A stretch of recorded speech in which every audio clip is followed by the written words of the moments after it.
All right, guys, welcome. Good morning. I hope you guys are ready to have another great day. Let me make sure everything is working correctly. If you guys could, if you're just joining us, if you could do us a solid and hit that like button, subscribe if you haven't already done so. Um, you can give us a follow on Twitter. Also, oh man, I put it in a spot where I'm not going to be able to get to it. Isn't that funny? Oh Lord, that's so funny. Come on, God damn it. There we go. I grabbed her. All right, we're good. I just want to make sure I got everything sized because I moved my screen around this morning, so I'm sorry for the rookiness having to show OBS and all that fun stuff. If you guys could also throw in chat, what are you guys watching today? I'm going to go through a few trade ideas of my own. I'm going to, like yesterday, I thought about, we gave out two 100% trades yesterday. If you weren't here yesterday, SoFi short, right? We said take SoFi. What was it, to the low $7? It was like 720 to 720 flat, and it went all the way down to 620 something. And that trade went over 100% quick. Um, but and then we shorted the Qs. I got short the Qs in the morning, and that was my trade of the day. Um, I didn't need much. So I'm going to go over a couple of the levels just really quickly and some of the trade ideas that I'm watching. The Dow pulled back off of that level, but I'm watching to see if the SPY can hold 415. Sorry, I didn't mean to take a drink in front of the mic. So yeah, I'm going to watch the SPY at 415. I'm going to get into it. Let me just make sure everything is working appropriately. If you guys could, again, comment in chat, get a conversation started. Talk about some of the stuff that you're looking at. What do you guys think the markets are going, like, how do you think we're going to close the month? Today's the last day of the month. How do we close the month of October? We will have a squawk box. I'm going to get set up before the market opens. Also, we'll have a squawk box, so you'll have the news, all that fun stuff. So you don't have to worry about missing anything about news. Okay, that's that. That's good. All right, let's do this. All right, you guys can kind of see level 2. That's enough. Or time in sales. All right. Sorry for the sniffles. Let's do it. Let's get into it. And we are recording. We're not recording, but we are live. Awesome. Good deal. I appreciate y'all. I appreciate it. Really do. All right. First things first. I was watching the Dow. So yesterday the Dow started to lead. All right. The Dow started to lead yesterday, and it looked like it was going to give you some strength.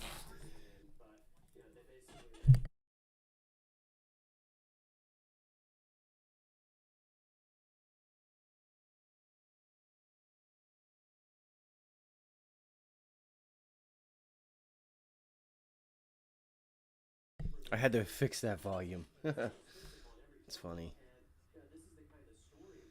All right. Oh, rat, oh, rat, oh, rat.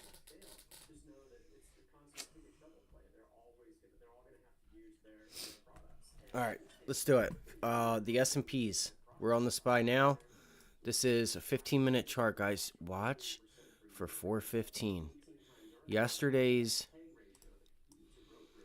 Watch 415. I'm telling you. Let's see if this holds. Let's see if 415 holds. And if it does, if we start to see that we're getting a bit of, if we start noticing that it does want to try to hold here, right? It's going to be an area. It could be like 1490 to 15, like, it's going to be an area, right? Yesterday's in the afternoon, this little support area that broke, resistance. So that's the area I'm going to be watching for. I want to see if we could consolidate, right? We could consolidate from yesterday's open, yesterday's low to where we open at today, to yesterday's high, right? We could still stay in this range here. It's a $3-4 range. Um, I want to watch 415. So I have 415 written down. That doesn't mean I'm gonna go long off of 415, right? Let me write this down. And I want to give you guys some of my trade ideas. Had a really great day yesterday, man. We gave out two 100% trades. Well, over 100% trades. But I took the Qs. The other trade was SoFi. Please watch who it is you pay attention to when you start to get some of this information. I see so much junk out there. I really do. It boggles my mind. We gave you guys target. Like, if you can't come up with I seen something the other day about some dumbass talking about crypto and forex, right? Talking about doesn't know where it's going to go. You don't know where it's going to go. This and that. I'm like, bro, if you have a problem knowing where the hell your trade's going, why are you getting in it in the first place? And the more you speak, the more you look like you're just like, I don't want to say it, but you're just a fake. Like, you don't have enough time. You haven't put in the work. You're just trying to put yourself out there online and get views to make money off of views, right? I'm like, I can tell, right? Because if that was the case, because he said that you cannot, something about you don't know where, pretty much you don't know where the price is going to go. Well, that's incorrect. I just gave you where the price of the SPY I think it's going to go, and I want to see if we start to bounce there. Yesterday, SoFi, we told you, low $7, from $7.20 to $7 flat, right? And we got there in a damn hurry, right? In a damn hurry. So I don't want to hear anything about, you just don't have the time or something. Like, you just don't know what you're doing, if that's the case. Anyway, let's do it. So yesterday, the Dow started to have some relative strength yesterday, and now it's pulling back off of that level. Look at the daily chart, and this is going to bring me into a trade because CRM had news CRM had news last week. Can't remember if it was a downgrade or an upgrade, but it was on the radar, and you're going to see the day that it had news because it had a really nice, had some nice volume and a nice ATR that day, nice average true range that day. So the Dow's coming right into this pivot low, right? The Dow's coming right into this pivot low, and it rejected it pre-market. So I'm going to watch and see, does it attempt to hold, what is that, Thursday's low? And yesterday's, like, area that it didn't test. Because the reason I'm going to bring up the Dow, it's not that I'm going to trade the Dow. It's what is your leader and your laggard, right? I try to help you guys do this all the time. You have to see what the leader and laggard is, so you know what's going to, like, what do you want to trade? Like, this is going to help you set up your trade. Last week, Amazon, the discretionary sector, had its strongest week in a long time, and Amazon led that direction. So you could look at, like, Walmart, right? Look at Walmart yesterday, right? Look at Target yesterday. Now, I may be wrong with the sectors because Amazon, I have to go to the thing. Like, look at that, right? This is a 3-day run. Thursday, Friday, yesterday. It's back at the 50-day moving average. But if I look at the Dow, here we are. If we pull it back, coming into some support, possibly could become support. And then I pull up the IWM. Kind of already looks like it's went there and is trying to bounce off of it, right? You can really just use the Dow and the SPY and the Qs, because you want to know what your leader and your laggard is, right? What's leading to the upside and what's leading to the downside? Like, where's the market as a whole going? And it's going to kind of give you what sector you want to be in. What do you want to be long and what do you want to be short? All right, so here's the Qs. The Qs are just starting to pull back, right? You see the laggard there, right? You see the Dow, right? You've went up and you've pulled it back already. You already pulled it back and it looks like you're trying to hold it as support. If I go to the Qs, it looks like the Qs are just now pulling it back, right? Just starting to pull it back. Not really. Looks like they've already pulled it back, but just so minimum. You can't even really. It's not even really the same there. It needs to pull back. I would say down to here, right? If it's pullback, it's going to be like the SPY or the Dow. So it looks like they're trying to hold here. We'll see. We'll see what happens. We'll see when the market gets going. I feel like this is where the Dow is, right? I feel like the Dow is bouncing off of this level here. They look a little different to an extent. But so I feel like the Dow is up here and it pulled back to this level here, right? That 417. If I were to say this, if this is like the Dow is leading, it's already pulled back here, right? It's there. It pulled back into that area. All right. That's I'm not going down a rabbit hole here. I do apologize. So here I'm going to give you guys some of my trade ideas. CRM, right? That's a Dow component, right? So I traded this. This was a trade last week. I haven't traded it since, right? Because it's just been consolidating. Does it pull back and try to hold 198? We have two things going on here. This turquoise bar, you'll see these bars, right? They're going to be red, blue, or turquoise. Okay, the red is obviously the 50-day. The blue is going to be the 100-day. And the turquoise is going to be the 200-day moving average.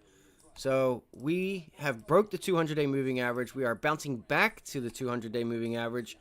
Now what do we do? Are we going to turn 200 into resistance? You have your 9 EMA going to meet you there as well. You have the 9 EMA, which is going to get pulled back down here into this 200 area. And we have the 200-day moving average there. We have this pivot low, right? Does it start to act as resistance? And we look for a few, like a 2-3 day downside and find ourselves back down here at like the low 190s, right? 192.50, 194. Are we going to find ourselves back down here? Or are we having another story that's going to unfold where the Dow catches support, right? Does the Dow start to find a bit of support and start to hold, which I don't know if it's going to. Now, the reason I'm looking at the Dow with CRM is because CRM is a Dow component, right? And I'm going to get into the other ones. Again, this is going to be what, like Thursdays, Tuesday, Monday, Friday, Thursday. Again, I am sick, by the way. Sick as a dog. You'll have to forgive me. If I sound like poop, I feel like poop.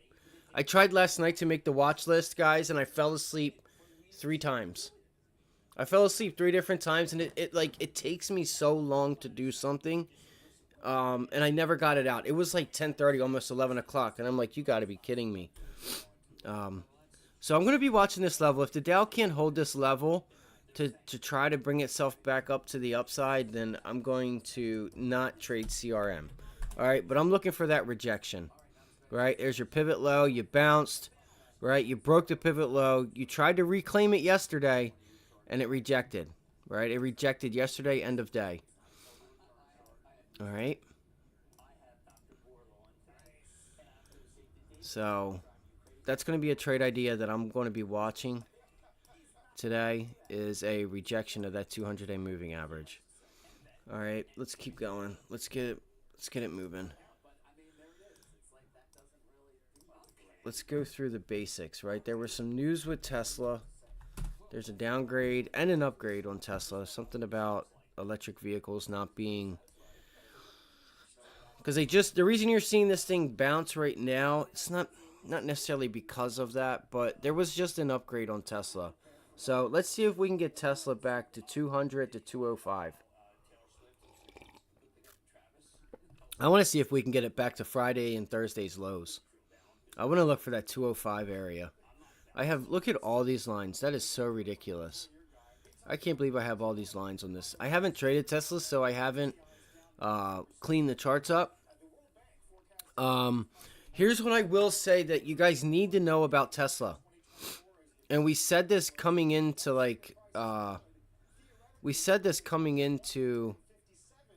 when it reported earnings, that this was a consolidation. When Tesla gives you a move, it gives it to you. Look here. Bang, right? Bang. Consolidates. Bang. Consolidates. Boom. Consolidate. Boom. Kind of a consolidation. Bang, right? Consolidate. bang, do we see 160? Are we going to see 160 or are we going to go back up and test 240? Are we going to go hit that Nissan 240, 250, 260 area? Are we going to get back up into this pennant that's here that you can't see because these charts are so ugly? I hate that my charts look like this. So let's pull this up. I'm going to look for Friday and Thursday's low, and I'm going to clean these up.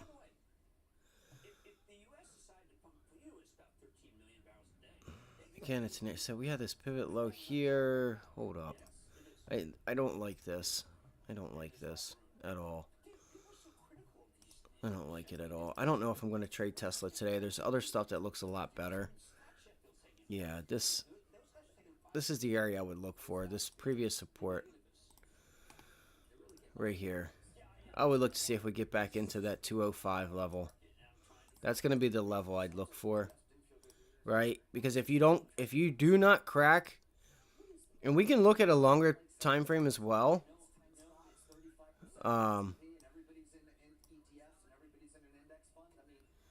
It's like 212. Like 200 just doesn't make sense.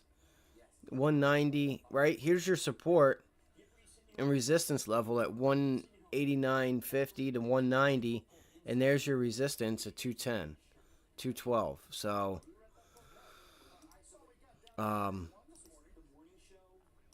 so this is what I'm going to watch for. I'm going to look for a bounce back into Thursday, Friday's lows, right? Thursday, Friday's lows, which is going to be at 205.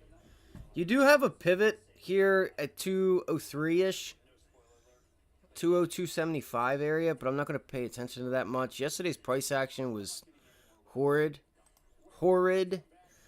I mean, I don't know why they let that go on like they did. Watch for 200. I wouldn't really be watching 200 as much as I would. I guess you could say that. Let's go to a 5-minute chart.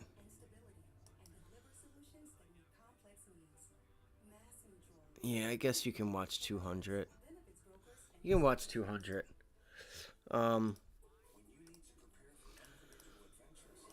Let's go to Netflix.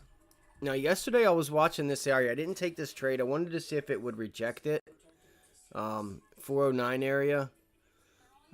Looks like it's trying to top itself out. I don't know if I'm going to trade Netflix because the volume is just, it's not necessarily there. And I don't really care to trade Netflix unless it's like got momentum, right? It's just been choppy intraday.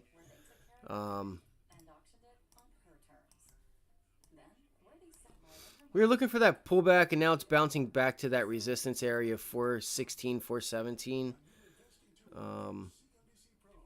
So I think you're just going to sit up here and consolidate. Let's see here. Let's go to Meta. I really don't have much. Yesterday's trade of the day was SoFi and the Qs, which I may just stick to the overall markets and watch Tesla. You failed to get back above on Meta, the 50-day moving average on the daily chart, right? So you're sitting right in between both, and we know what happens when we get stuck between the 50 and 100. When we get stuck between two major moving averages and we break out, it's going to break out in a manner. We did it with Tesla, right? The day I told you guys it was coming with Tesla, what did you guys get? Right there is what we got, right? You got that nice $10, $12 day on Tesla right there, right? So you can see this 50-day, this red line coming in, and you're getting that 50-day, 100-day moving average cross, and it was just right here. See how it's like stuck between both, and it just bang, like one side gives. So it doesn't mean it's going to happen today for Meta, but I could see here in 2-3 days Meta's going to have it's going to be coming, right? They're both flat. That's the problem. This 50-day and 100-day is flat. Let me actually, there we go. Let me move that right there. So let's see. Meta could give us a nice move.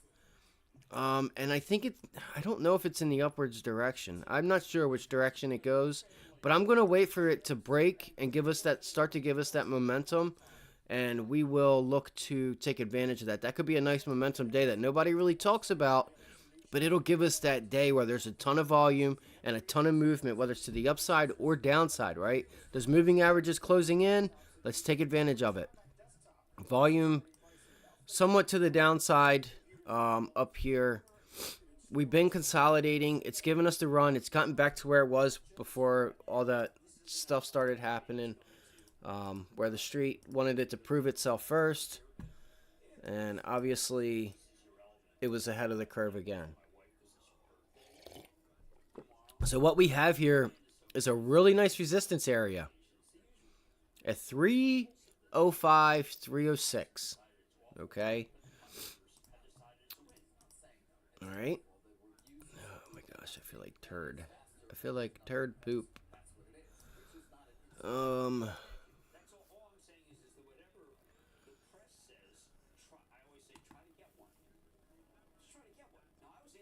I mean, again, like this pattern is just ugly, guys. I'm sorry, but this pattern on Meta is just ugly. It really is. It's so bad. It's just we're not doing anything. You break out, you come back in, right? And I think this time, I think we're gonna try and break out, and it's gonna fail, right? What do we have here? Consolidation. It breaks out, gets sold off. You come all the way back in. Now we're going right back into that area. Do we sell it off? Right? It's trying to come back in. If it tries to break out again and fails to do so, you know, you gotta watch for the breakdown. I think this is a nice resistance level for Meta at 305. So I'm going to watch 305. Where are we at right now? 303. So we still haven't broken out. It's not a good looking pattern. It's really not. It's really not. It's just putting in a double top there at that 50-day moving average. Doesn't, you know. So I'm going to leave Meta alone. Meta's just not ready. There's no trade. I really don't have many ideas other than like CRM and watching some of these Dow names, which is not normal for me. I can't remember the last time I traded a Dow name. Again, I traded CRM on that day because of the downgrade that came out with CRM, because it had news. But I will watch Tesla because Tesla's going to have some volume behind it today. Just want to see what it does, what it decides to do. I'll probably just look at the overall markets. Pinterest had earnings. I don't know if I'll be trading that. I kind of want to wait. We have some really cool. We have some earnings that are going to give us some really nice setups, like yesterday, right? Didn't I tell you guys that like SoFi and some of these names can give us really nice setups? Here was the setup yesterday that I gave out, right? Look at this setup. It's so easy. It's a stress-free trade. It's a stress-free trade. I was on the 1 minute. I can't remember. I was on all of them. Right here, right? Here's our opening price. We bounce off of this level, right? It was pre-market support, right? We get that bounce. This candle made me worry. I'm like, okay. So it bounced. I was looking for it to break. We were short-minded. So we were patient. It bounces, and we're seeing all these tails, and then it pulls back. And I'm like, okay, here we go. It pulls back. What do we get? All right, you get a break of that initial low, the initial morning low, right? It pulled back, did a double bottom here, and it broke it on what? Some nice volume. Look at the size of that bar. When it broke, it just continued to go, and it didn't hesitate once it broke. That's important. Right? You had a really nice bear flag set up on the bounce back. Literally right there is where I said, guys, that is a retest of the initial morning low. That is the entry right there. What else do we have? You have the 90 MA right there, guys. That's your entry point. Right there on that 90 MA, that yellow line is your entry price. That is where you set your order. If you're limit ordering, you put it right in or around that area. So as it comes into that 90 MA, you get filled and it rejects it. Because here your risk to reward is at its best. You got 750, You're going to give this thing, maybe, we're going to give it 10 cents. We'll give it pre-market highs. But we'll already know, because you have VWAP up there, that if it gets above this, it's like, okay, maybe we'll look for a different entry. This pattern isn't playing out. Maybe we watch for a failed breakout. Maybe it tries to break out, but that's a failed breakout and comes back in. Who knows? We didn't even need to do that, though. We said right here, we are making the initial morning low resistance, and what it do? It broke out and just continued to go to the low $7. $7.20 to $7 was our target. This trade, just this trade, from here to here, was over 100%, and we gave that out yesterday.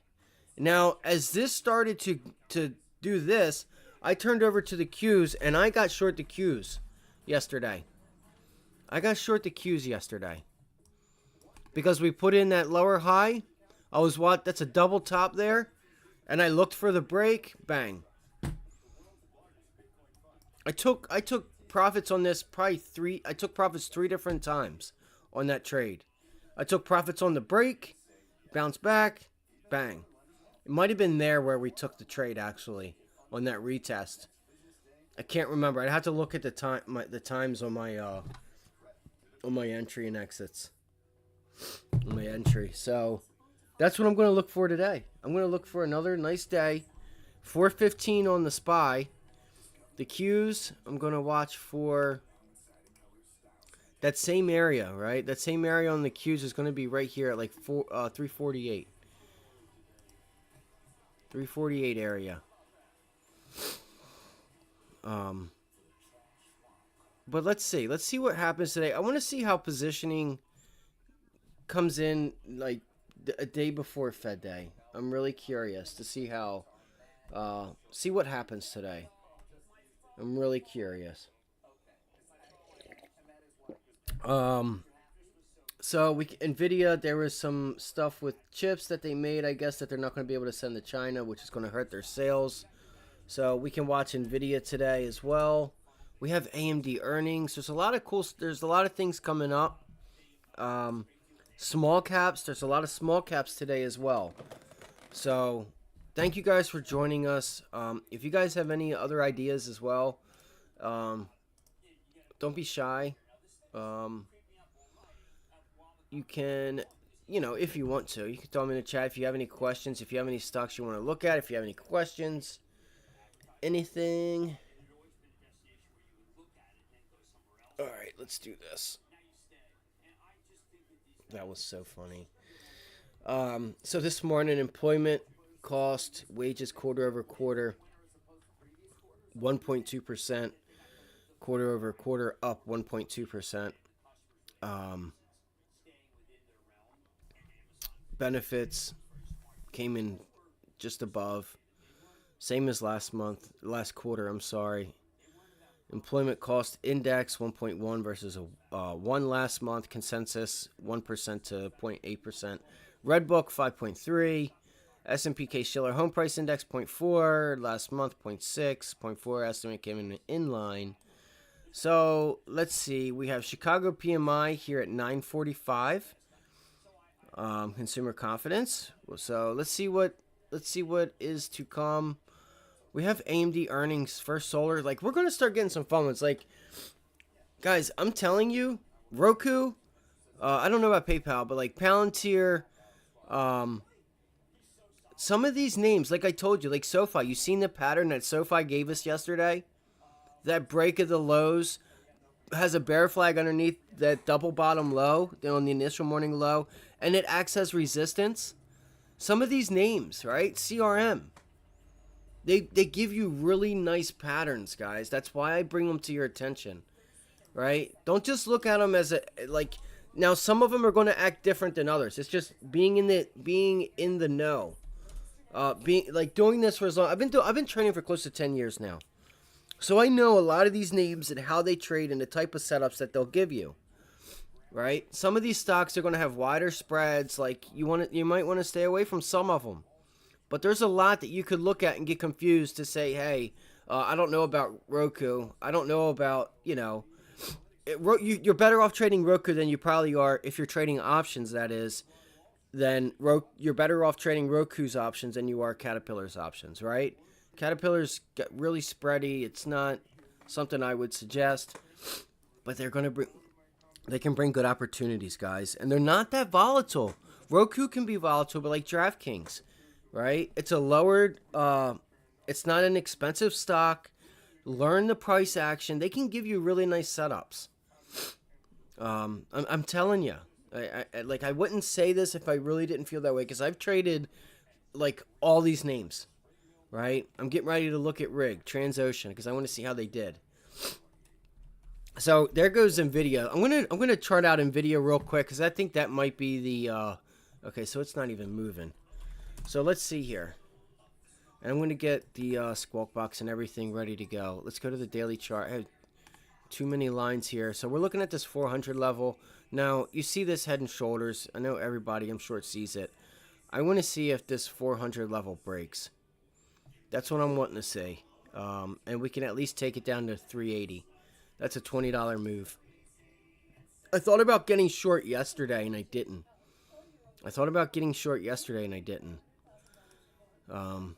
You know, I got my trade on the Qs, and I was kind of like, that was it. You know, I wasn't feeling well at all.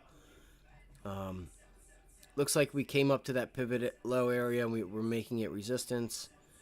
Let's just see what's in store. I'm not sure if you're going to see. I don't know if it's going to give you a ton of, you know, sell side action. I think you need that up here, right? You just have like this whole area from 380 to 400 is nothing but consolidation. It's just consolidating, right? So you could get down here and just get chopped around. Be careful. Be careful. Seriously. All right. JP Morgan also got a downgrade. That's another stock we can look at. I'm going to be patient today. I got 100% trade in yesterday. Starting the week off good. We gave out 2 100% trades. If you guys could and you're just joining us, hit the like button. Subscribe if you haven't already done so. I'm going to look to make this another good day. Make this week another great week. I am not going to go, I'm not going to rush into anything. I'm going to watch 415 on the SPY. Man, I know everybody's talking about, let's see. So yesterday's low.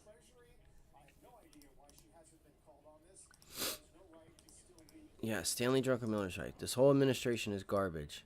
She doesn't have a right.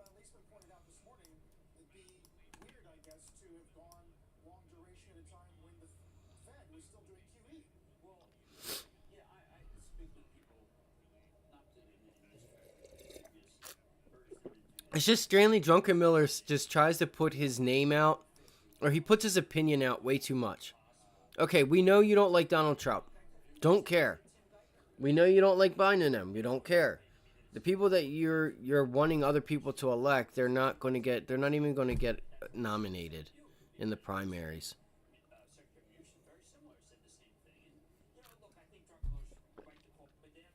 He's always talking about. He will never give you one good thing about like Trump or any of them. He just gives you his opinion and like that's it. What's up, buddy? How you doing, man? How you been trading lately? 200%ers yesterday. See, SoFi and the Qs. It's a good day yesterday. It's a really good day yesterday. Let me get my stuff set up real quick. This market's getting ready to open. Again, I'm gonna sit back and relax today. I need to do a little bit more work. Oh, Baba too. Baba was another one that had a really nice rejection up here at this level. If we bounce back into it, I might look to get short Baba. They're having some AI stuff to compete with Microsoft that they're going to unveil. Let's see how positioning goes into tomorrow. I mean, we have a big day tomorrow with Powell and crew. Look, Baba's already just going to sell off right off the bell. Good luck today, guys. If you guys see anything, any nice setups, throw them in chat. I will do the same. Let's see. I'm going to look for a bounce back. If Baba gets to 82.50, I'm going to get short. You know, man, maybe I even get it at yesterday's close. I don't know if we can get it there, though. I'm not sure if we get it there. SoFi with a big bounce. With a nice bounce. Let's go look at the SPY. So, 415. 415 flat is the level I'm looking for on the S&Ps.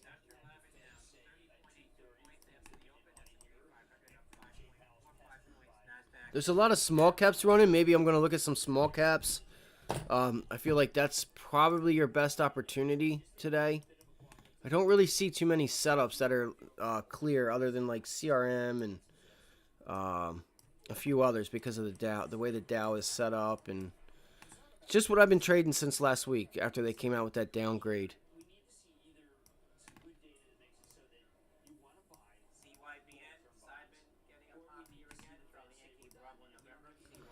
I do want to see if we can start to get to this 200-day moving average on the SPY.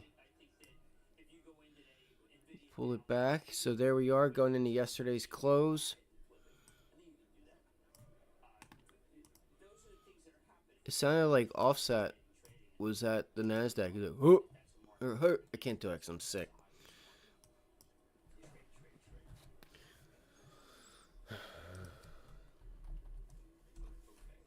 Let's look at, see, man, I don't like how this just it does its own thing when I go back. Let's go. All right, so there goes the Dow. Let's go to the big screen, baby. Let's go to the big screen. All right. Again, the Dow, I'm looking for that area to see if it holds. You do have some support down here. You have a double bottom from Thursday. Well, we broke it Friday. Let's see. Let's go to CRM and see what we got cooking here. Let's see what we got cooking here. You know, I just don't think it's time for this trade. I really don't. I don't feel like taking it. Again, Amazon's been strong defensive.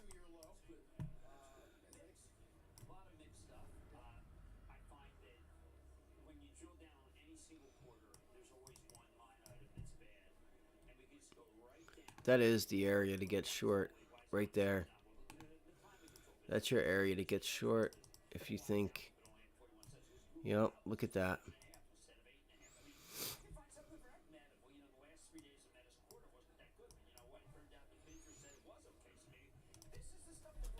Let's look at Amazon. I haven't looked at Amazon in a while.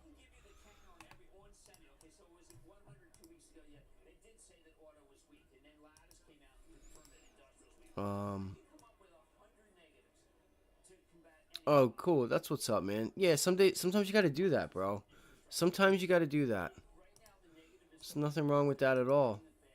Just gotta sick. It feels good. Like I love like how I feel when I'm sick. I started to like, because I was sick, I kind of just didn't care. It's not that I didn't care.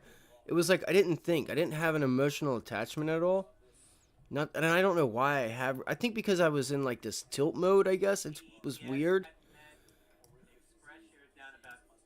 But I kind of was just like, nah, this is where I'm getting short. I know what I want to do. There was just a beautiful trade yesterday. SoFi just gave us a beautiful setup, and I told you guys, I'm like, guys, don't get confused with some of these names, because I'm telling you right now, like, they're going to give you really nice setups, like intraday setups that you can trade stress-free, right? You're getting a break of the opening of a double bottom low. You break that double bottom, and you pull back to retest it, and you have a bear flag underneath of it. You're making it resistance. Like, get short. You got the 9 EMA and the 200-day moving average. Like, that's what I mean by a setup. It's so in your face, perfect and easy. But some people may confuse it for, oh, it's just a small cap, it's a mid cap name. That no, the spreads are tight, so it's not like you're trying to fight for price. you can market order in it and not have to worry about getting screwed. It's just it was a really nice setup, and it did it yesterday.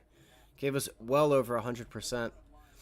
Um, so I was happy about that. I was happy to see them trade like that. That's why I like earnings, um, because they offer that. Well, you get a lot of these names. I seen somebody today say, I just see people. It's not even someone, but like these, a lot of people, like DraftKings and Roku and stuff. Like they can make great opportunities trading them, and because someone else doesn't seem to be a good enough trader to be able to trade them, right? Or whatever the case is, and just has a biased view on a name of a stock because of the market cap that it is. And that holds them back from trading it when a stock is in play. A stock is in play, guys. You got to play it. If you have a setup, you have a setup. I mean, find out. What I'm trying to say is like find out for yourself what you want to trade and what you don't want to trade. Right? Make up your own decision. Because I know a lot, and it's not even just like I say. It's a lot of people who look down on some of those names. So let's look at the markets real quick and see what's going on. See what we have going on here. Let me get pre-market on. So let's see where everything is at, so we can know what we would like to do. The markets seem to be. So here's Amazon pulling back off of that 50-day moving average, guys. This could be a trade setup getting ready to come up here. Yesterday it became resistance. Let's see if it makes this 50-day resistance. But you got to watch because you do have the 100-day right in your face too. So let's see if, oh my goodness. So look, we could turn this area into support. See if you turn the 100-day into support. Here's a trade idea right here. All right. If we can't hold this, we could look to fill the gap on Amazon. 135. All right. It was strong last week, had strong off of earnings, but can it hold up?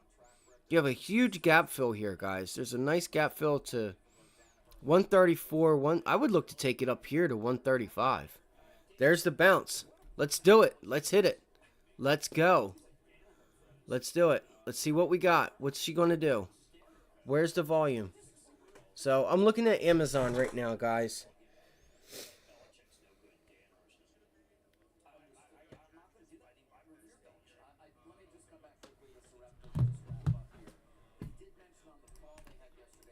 All right, so right now I'm watching Amazon.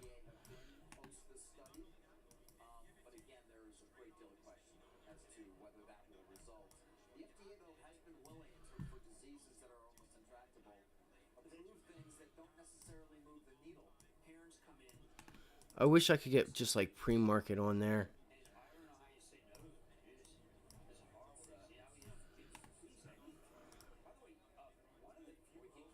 Yeah, 134.69 is a resistance level. 135. This could set up to be a nice trade, guys, if we get the volume here. We got to get the volume, and it's got to break. We got to get some increase in volume, man. This could be really nice. This could be really nice. Just don't know if it's going to do it. All right, where's the daily? Right here. Let's go. Let's get it, guys. Let's do it. Already. Off on a good start today.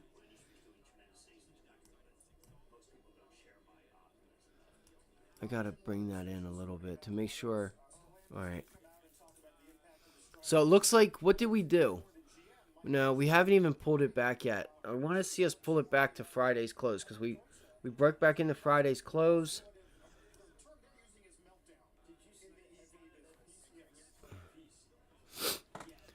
I'm going to watch 132.72. Are we going to see the volume is decreasing? We're not getting. Here it goes. Here it goes. Man, all right, it's been strong. Let's see if we can get a trade going here. So it's trying to make this My initial thought is to be short, and I don't want to be short. I don't. I don't want to be short Amazon because it's been strong. It's been a strong name.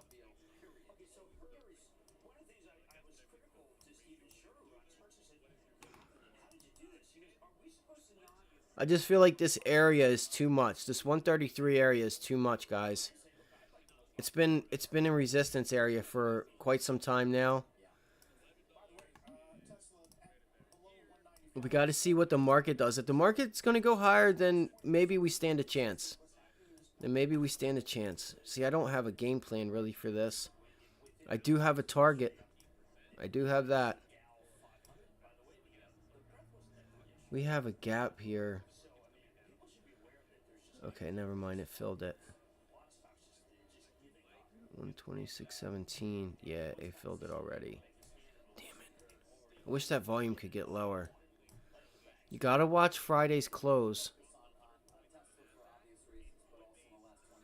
Okay, there's that double top from yesterday.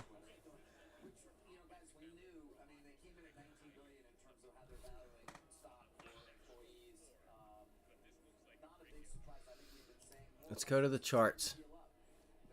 Let's go to the charts. Let's go to the 3-minute chart. Oh, my stomach.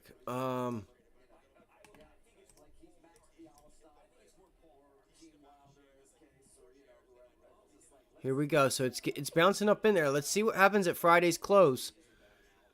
See what happens at Friday's close.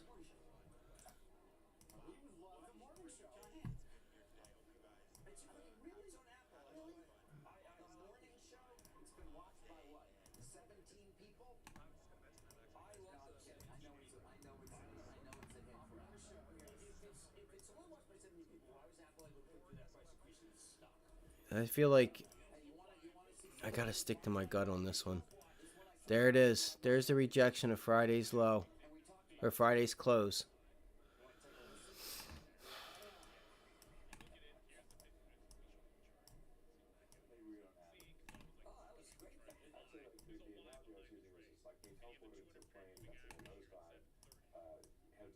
Come on.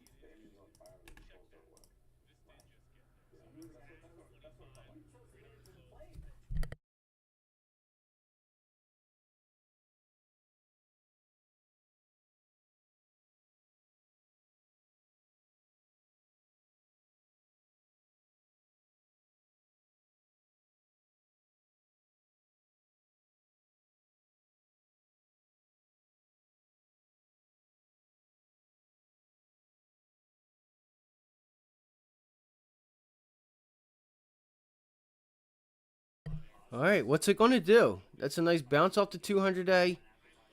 Are we gonna get a lift off? I don't know if it's going to. I kind of want to wait and let this thing set itself up here because, I mean, it did make that area support on the 3-minute.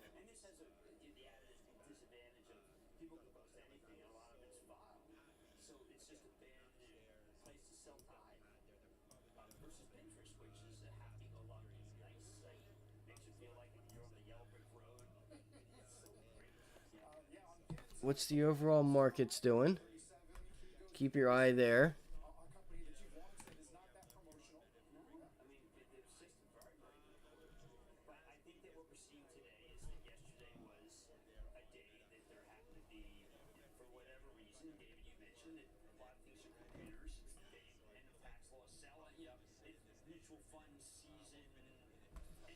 All right, let's see what we got.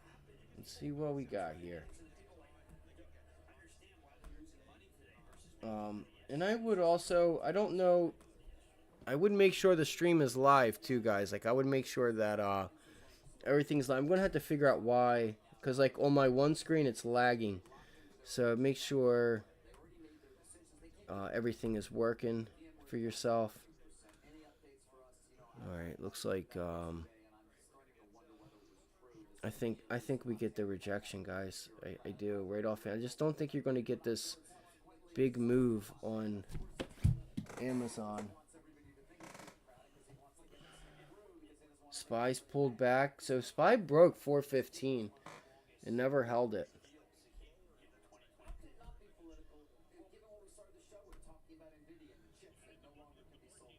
Alright, what are you going to do?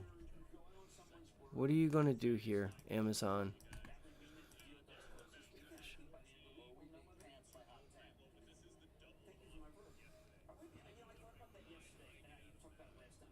Alright, there's another rejection on Amazon here. I just don't want to get blown out of the water. And this thing just...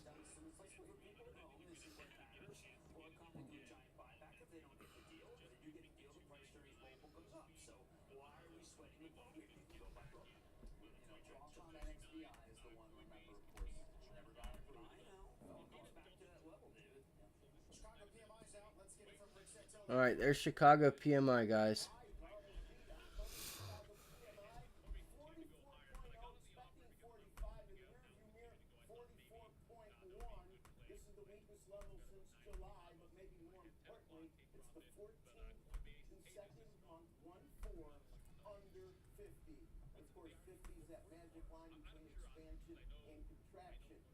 I want to see a bounce back on the S&Ps to reject 415.50 area. Let's see if it rejects that area, and you could probably look for a short at 415.50. 415.50 is what I'm going to look for, a bounce.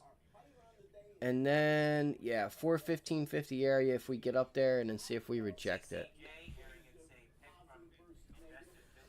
Alright, let's see here. What do you want to do, Amazon? Let me know, baby. Let me know. What do you want to do? I feel like the short is the play. It could just bounce and start going crazy out of nowhere. You know how Amazon is. Amazon can take, if you've ever traded Amazon, it could take an hour or two for this thing to start to set up, and then, like, you know, it'll just trade sideways for up until like 10:30, 10:45, and then break out at like lunch or something. Alright, so there's a bit of a double top there below the initial morning low, or the opening price. I just don't see a ton of volume just yet. You did have Apple Day yesterday, so that's an idea.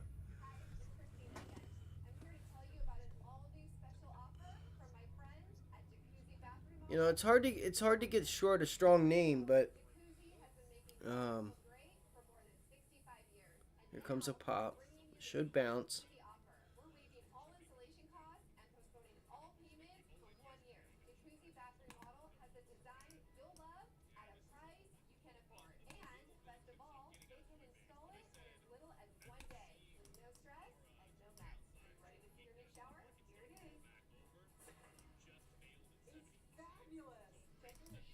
I just feel like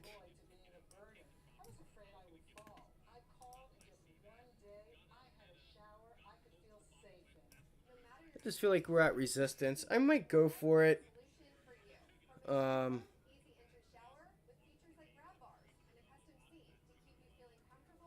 gonna wait. I'm gonna let Amazon do what it needs to do, and I'm gonna wait a bit on that.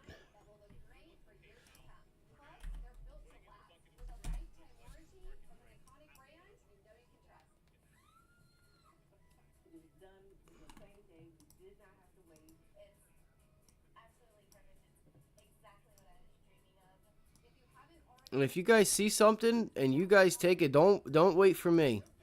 Don't let me be the reason you make a decision. Because this is not financial advice. Just want to put on some solid trades here. Right? Put on solid trades. That's what that's the name of the game here. Just put on really good, solid, nice trades. I need to get rid of... If I get rid of this volume on here, it's just going to mess everything up. That's why I don't really care for... I think there's some... I got to figure out how to get some of this stuff done that I want to get done on this thing. So... Alright, so there's a... You could look for a pullback to on CRM. Looks like it's trying to reject. It's putting in a couple of tails there on at the 200 day. Um,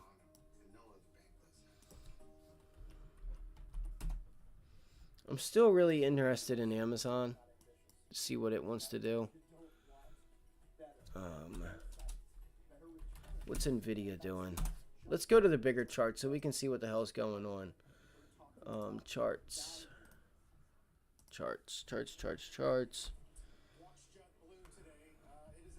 Alright, look at Nvidia. This is a really nice setup. See if we bounce ourselves back to 400. Let's look for that 400. We broke 400, guys. Nvidia broke 400 with volume.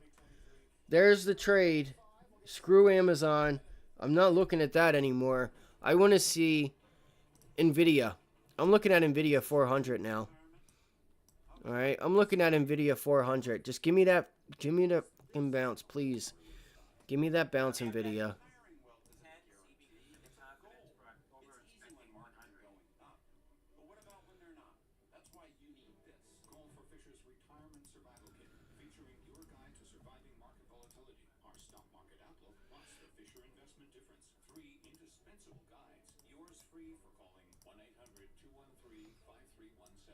Wow, this thing might get smoked. I don't know if it's going to give it to us. I don't know if Nvidia is going to give us that move. I think they might start to step in here, depending on what the markets do.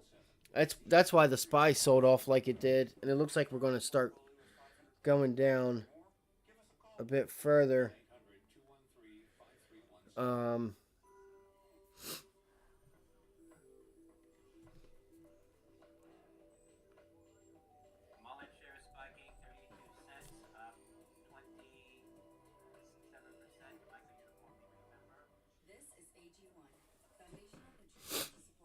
Man, I'm looking at these 380s. I know they're a bit out of the money, but if we get moving, I need a bounce back. I need that bounce back. I need a bounce back.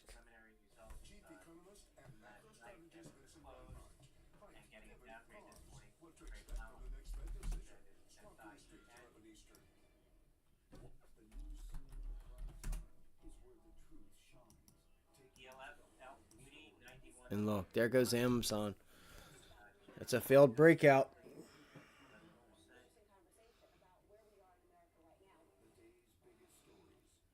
It could consolidate. You know, it doesn't mean that it's going to give you a perfect setup, but I could see it back down at 130, 129. This is where I could see Amazon back down at, yeah, 129 would be the area I would look for Amazon to pull back to. So if you are looking for a trade on a bounce back, I would be looking at Amazon to find support back down here at this 129 area. All right. You still have this 100-day to contend with, right? You're stuck right now at the 50 and 100-day moving average. Made Fridays close. You know, like I said, it could take a little while for it to set up. We'll see. It's got some strength behind it, so I would just, you know, be careful. Just be patient. Like yesterday, you could have seen this head and shoulders, left shoulder, head, right shoulder, right? If you didn't see that. Oh my gosh, come on. So,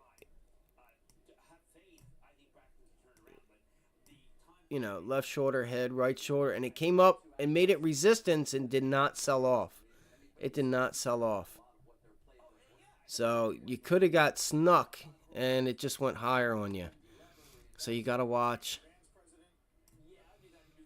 Doesn't seem like it doesn't seem like Amazon wants to go weak. It's still strong. Remember, it closed a week.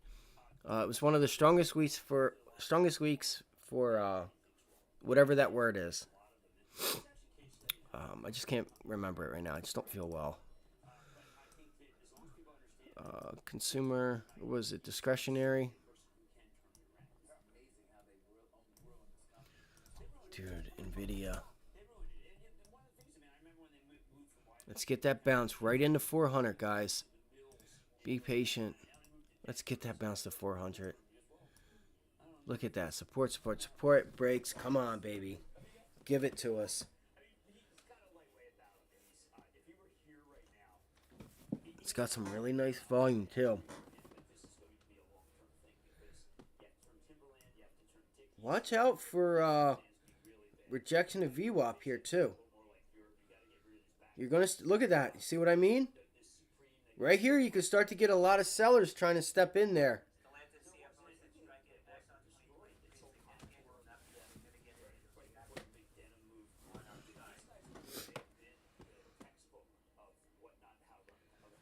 That's right. Damn it.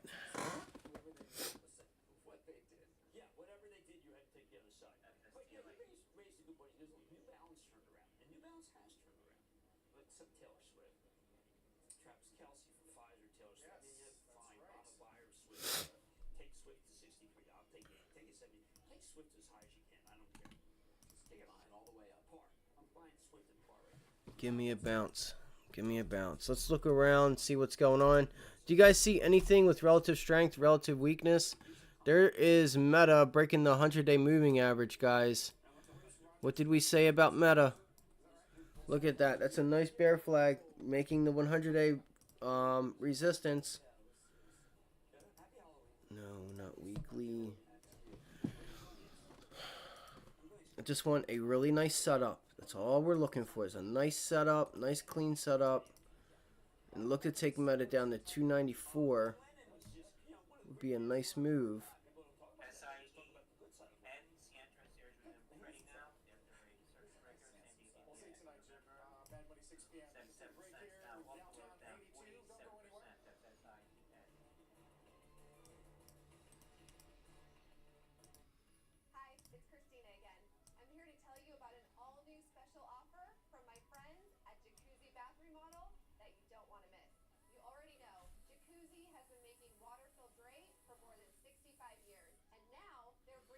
And what is that? That's Friday's high, guys. That's Friday's pivot high, right up that 100-day. See if it reclaims it. Maybe that's a long. I'm still watching to see what the markets are going to do. I'm being patient, right? Two 100 percenters yesterday. I gotta stop saying that. Dude, Nvidia. What you want to do, baby? What you want to do? See, like I said, guys, that VWAP right there, that area there was enticing the sellers here. There's your VWAP, 9 EMA. I don't want to jump the gun too early because they could try to just run this up real quick to try and pull more sellers in, and some of these people who got short here, you know, instinctively thinking exactly what I'm thinking. Like, that's an area where sellers going to step in and try to shoot them out of that position. Try to shake them out. See it bouncing back up. I think we could run a little bit higher to pull in some more liquidity, only to sell it back off. And then those people are like, damn, I just got shaken out of that trade. But it's not even about getting shaken out of a trade. It's about, you know, bringing liquidity back into it to give it that directional movement.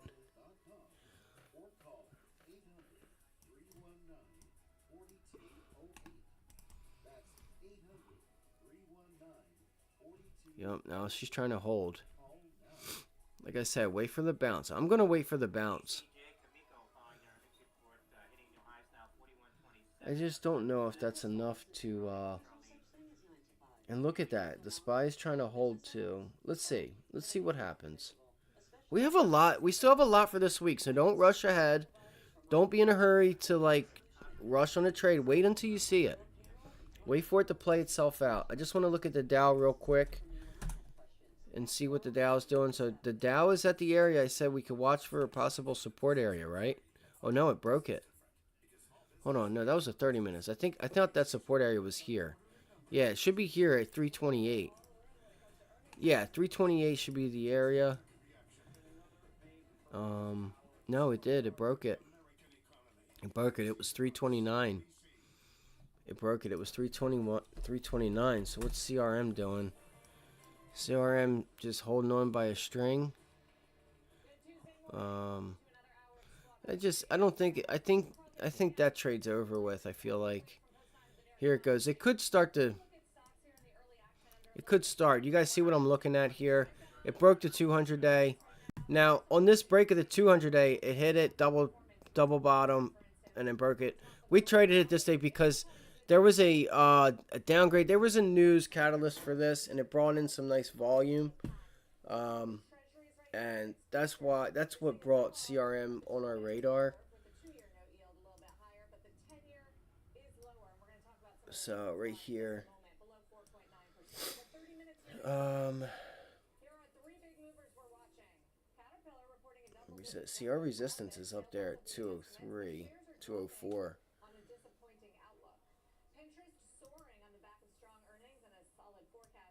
It's not soaring. It's down right now. It's not down, but it's pulled back.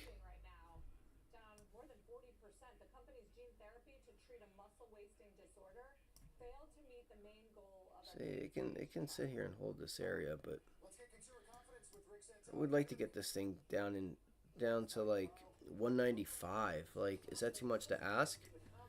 Is 195 too much to ask? It's just there's no momentum. It has no momentum. Let's go look at Amazon and go back to Nvidia. All right, I wonder if Nvidia broke because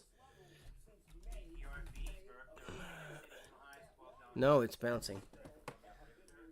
That's a low volume bounce.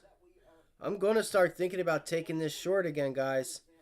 Let me use the restroom. I'll be right back. No, come on.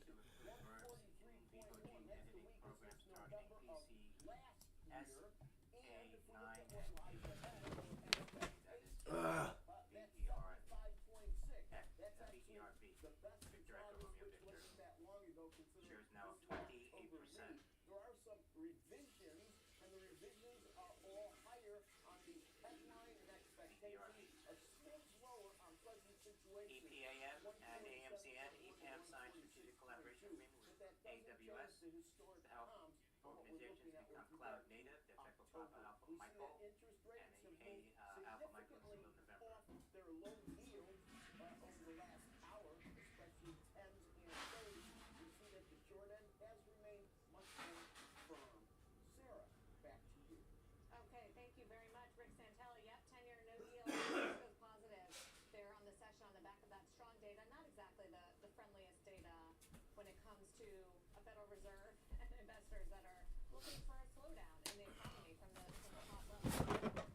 Sorry about that.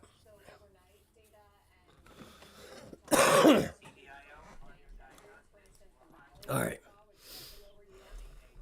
Let's get back in the saddle here. What we got going on here?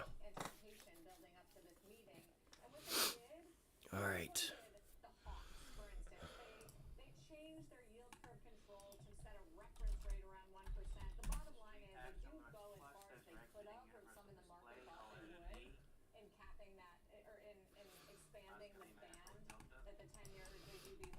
Damn. Monks don't want to make money, do they? God damn. All right. Bet.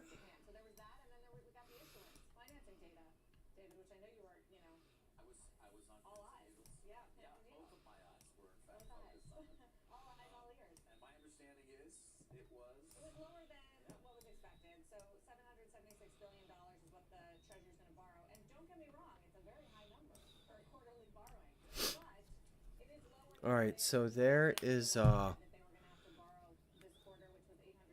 here's our break on the SPY. It looks like we're gonna pull it back.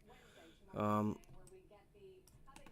was a little leery on how we would take on the day and what would take place.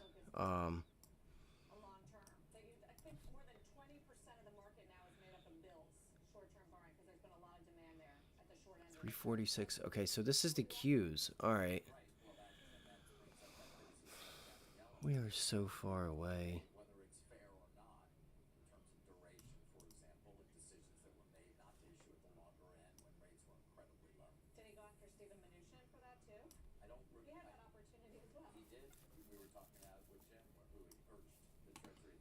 Let's see here.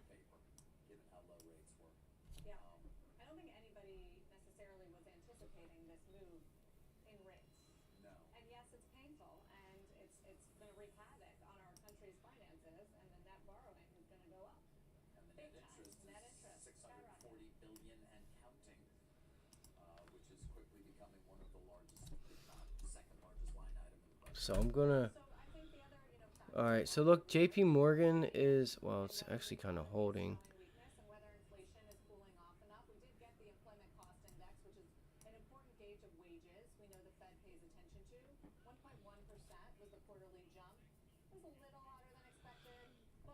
I like how it's giving me the RSI for the daily, but it's giving me a MACD for a 15-minute chart.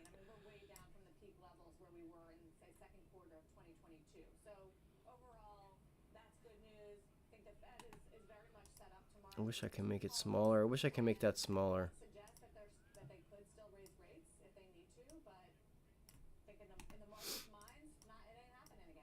Alright, so what I want to look for is see if we pull it back to 137 on JP Morgan. Oh, it's already just about there. But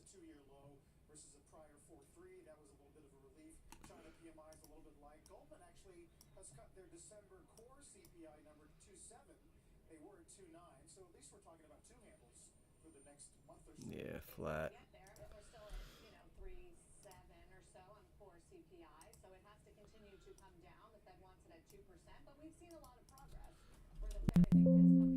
Why is that so loud? Holy cow. I'm sorry, guys. I didn't know that was so loud. Uh-oh. Look, and... oh, God. And now we're getting CRM news. That's too funny. That's too funny. Haha! I knew it. I knew something was up with it. I knew it was a bit too strong. That is funny. That's hilarious.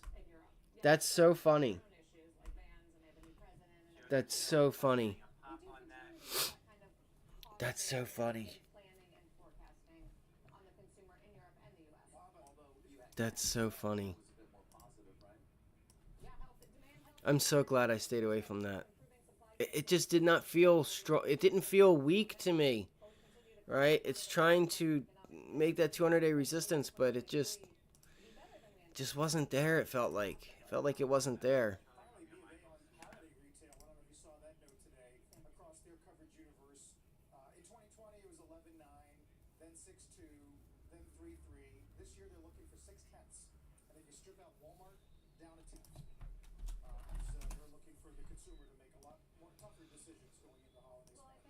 All right, there you go. You're getting that rejection at 398.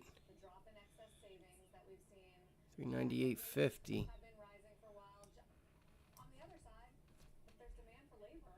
So they've sold it off. We're kind of just sitting here.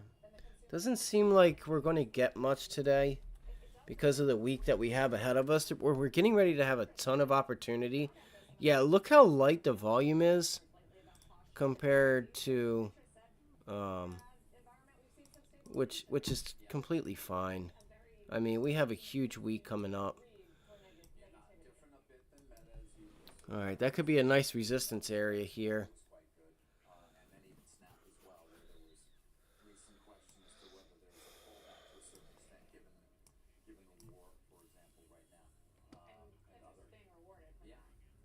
Yeah, really low volume this morning.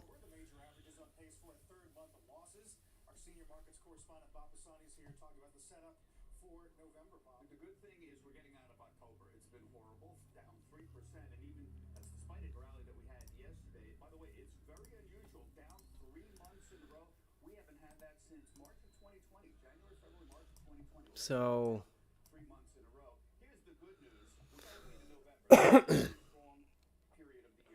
so 413, 414. So I was looking for that. Oh no, was that? Yeah, that was the S&Ps, right? This area here. Yeah, I was looking for that area to try and hold, but it looks like we have resistance up here.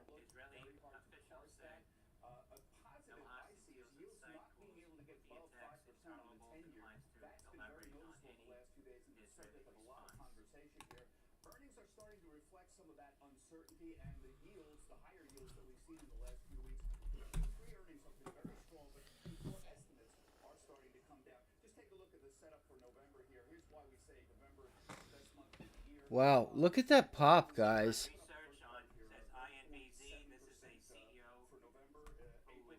Look at that pop on low volume like that.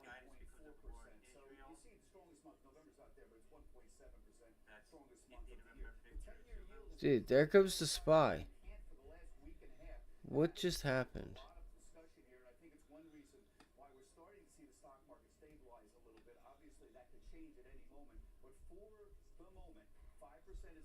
Somebody's going to get hurt. It's going to pull back off of that level.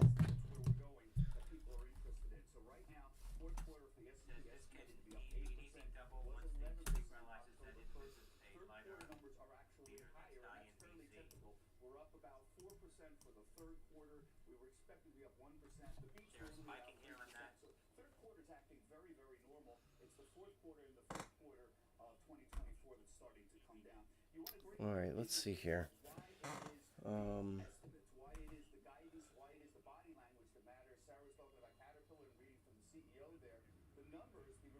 I'm just scanning through right now, guys. I'm just looking at a couple different things here to see if we have any like relative strength, weakness, stuff like that. Let's go to the heat map. That's one idea. We can go to the S&Ps. Why not? We'll start with the S&Ps.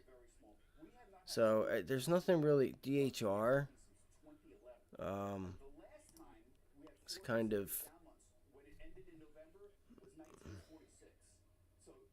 that's a nice resistance area on the S&Ps.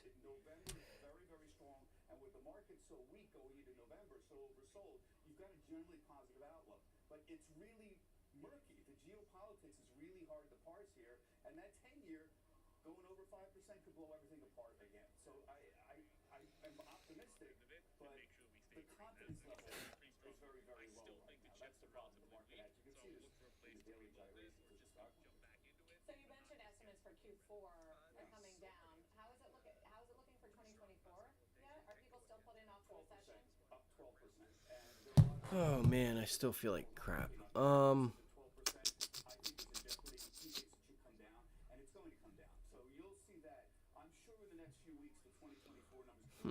Well, we know we have PFE, Amgen, um, Nvidia, Pinduoduo, right? PDD. I didn't see that one. And the S&Ps are rejecting up there now, which would be a nice resistance area. Let's see. Let's look at Pinduoduo. Yeah, Pinduoduo's got relative strength, guys. Watch this name here. Look at the volume as well. I don't know what the news is on that. I have no idea what the news is on that. This thing could watch it break the 50-day moving average. Let's see here. Let's see if we can get this trade on. I'm gonna look to get a trade on Pinduoduo, guys. What time is it? It's 10:13. Come on, man. Come on, baby. It's not too late. It's not too late. I'm gonna tell myself it's not too late. All right. You got some. So what would I look for? I'm gonna look for resistance here. 100. So it's bouncing.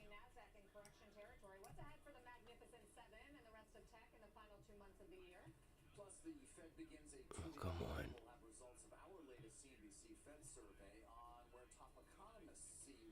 92. 92, guys. So it's a daily chart.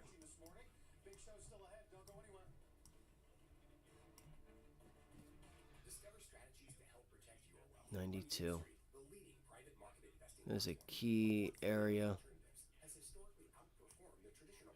And it's trying to sell off again. You could probably even get this thing down to like 85. Let's see what happens here. I'm watching this so it broke up above that level now. So that's a break, retest, it broke it. Let's see what it does when it retests this level again. That's a bounce off the 50-day. This thing has been really weak. Like, look at yesterday. Holy cow.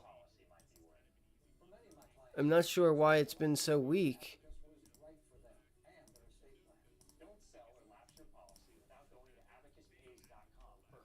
I'm not sure if anybody else is looking at Pinduoduo or not. So you start to make this area resistance here.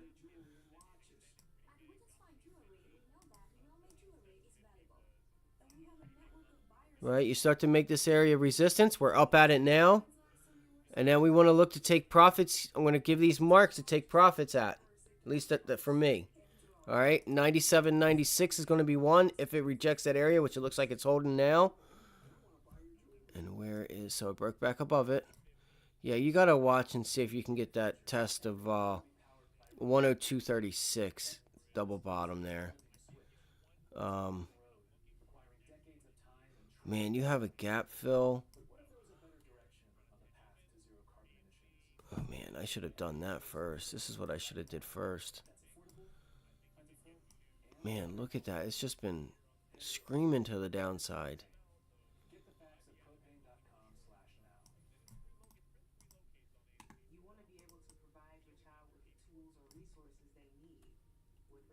Yeah, she's going up, so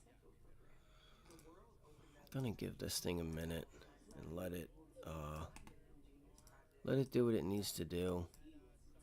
So it just bounced back. I wonder if the SPY also is going to the upside. Looks like it's coming into resistance.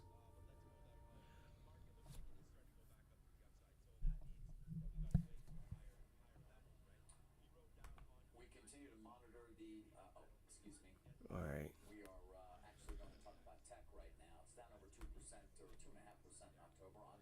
No, I didn't see that. I didn't see this thing at all, guys. So it wasn't even on my radar.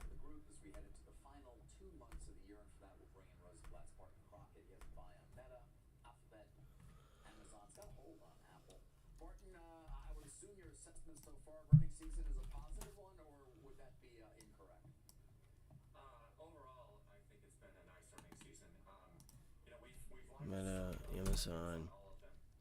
Okay, Amazon double bottom, breaking out to the upside, trying to.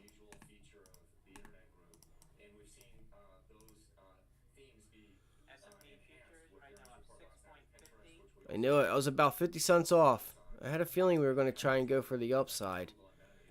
So the S&Ps are bouncing here. I feel like we're coming into resistance, though. We're going to come into resistance. I don't see us doing much of anything until tomorrow. I think we need to wait and let... Unless you see the dollar pulling back. But I think this is a nice resistance level. Could be. It's not going to surprise me if we just continue to go higher and get up into this level. This level's about $1 wide. Yeah, 417 to 418. 417, 418. So we are in an uptrend. Higher highs. They're buying higher lows, higher highs. It's good to see. Man, my charts are really messing up on me. Animal, how you been, buddy? Haven't seen you in a while. Oh my gosh, come on. What's up, man? How's everything been? How have you been, bud?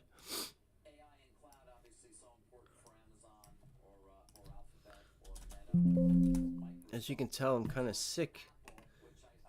Got a cold. Had a pretty nice day yesterday. Had 200%. I had one 100%er myself on the Qs. But the SoFi trade was really nice. I'm glad SoFi was able to show everyone, some of those setups that they can give us that are really nice and clear. All right, so what do we have here? What's Tesla doing? That's something I haven't looked at. Tesla's bouncing. And that's what we said. Look for a bounce back to 200 to 203, I think it was.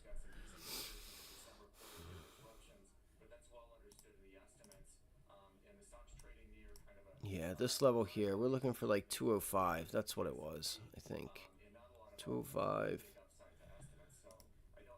Oh, awesome.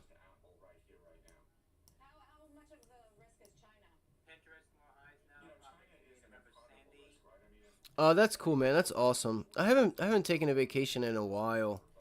They're really nice. I think, you know, I think more people could use vacations because I don't think people take enough time to themselves.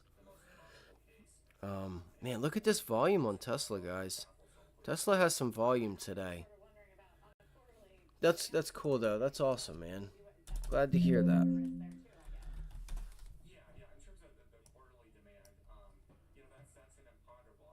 Still holding on for this AMD or this Nvidia. How did the vacation go? How did it go? Was everything cool?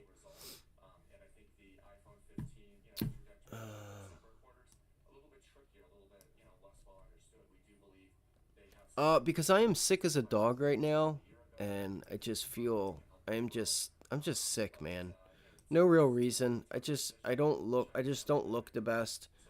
I took a shower and brushed my teeth and stuff like that, but I just don't feel like having a camera on. I feel just because I'm sick. That's all. No reason.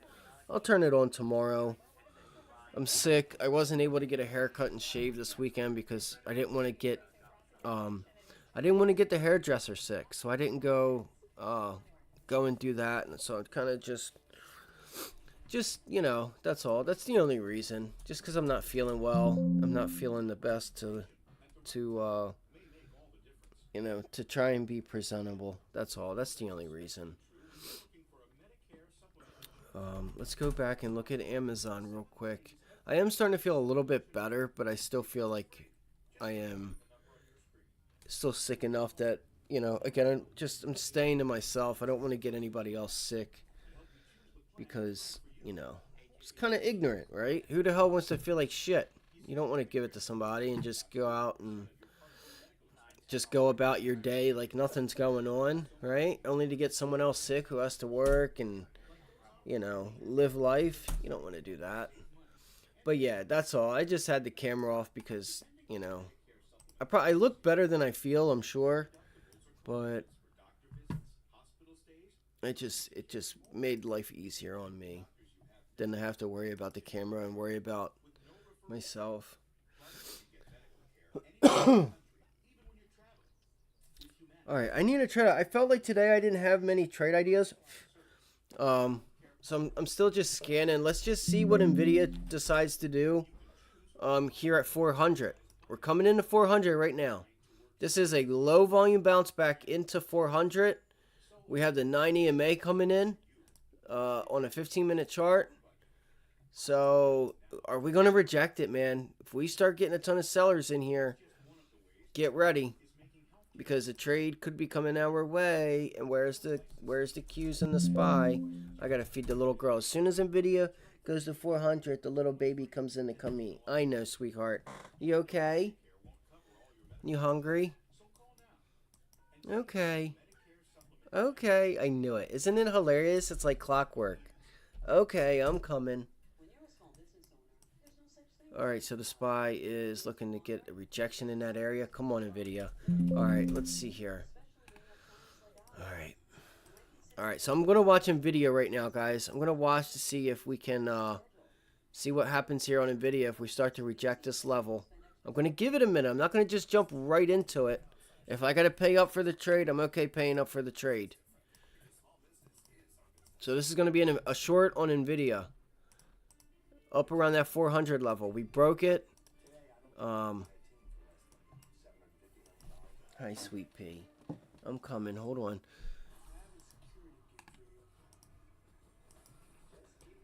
I love how, so when my cat wakes up, I feel like she either has dreams or something. And, she comes in kind of she comes in like she had a scary dream or something and she needs me. She comes in it's so weird. I can't explain it. I thought I almost lost my moving averages there. All right, here we are. Here we are. Here's the inflection point. Let's see if we start to get a bunch of sellers to step in here. Let's see what happens with Nvidia. Let's see what happens. We could go up. We could get to the upside just a little bit more. We could see it get up to like 402.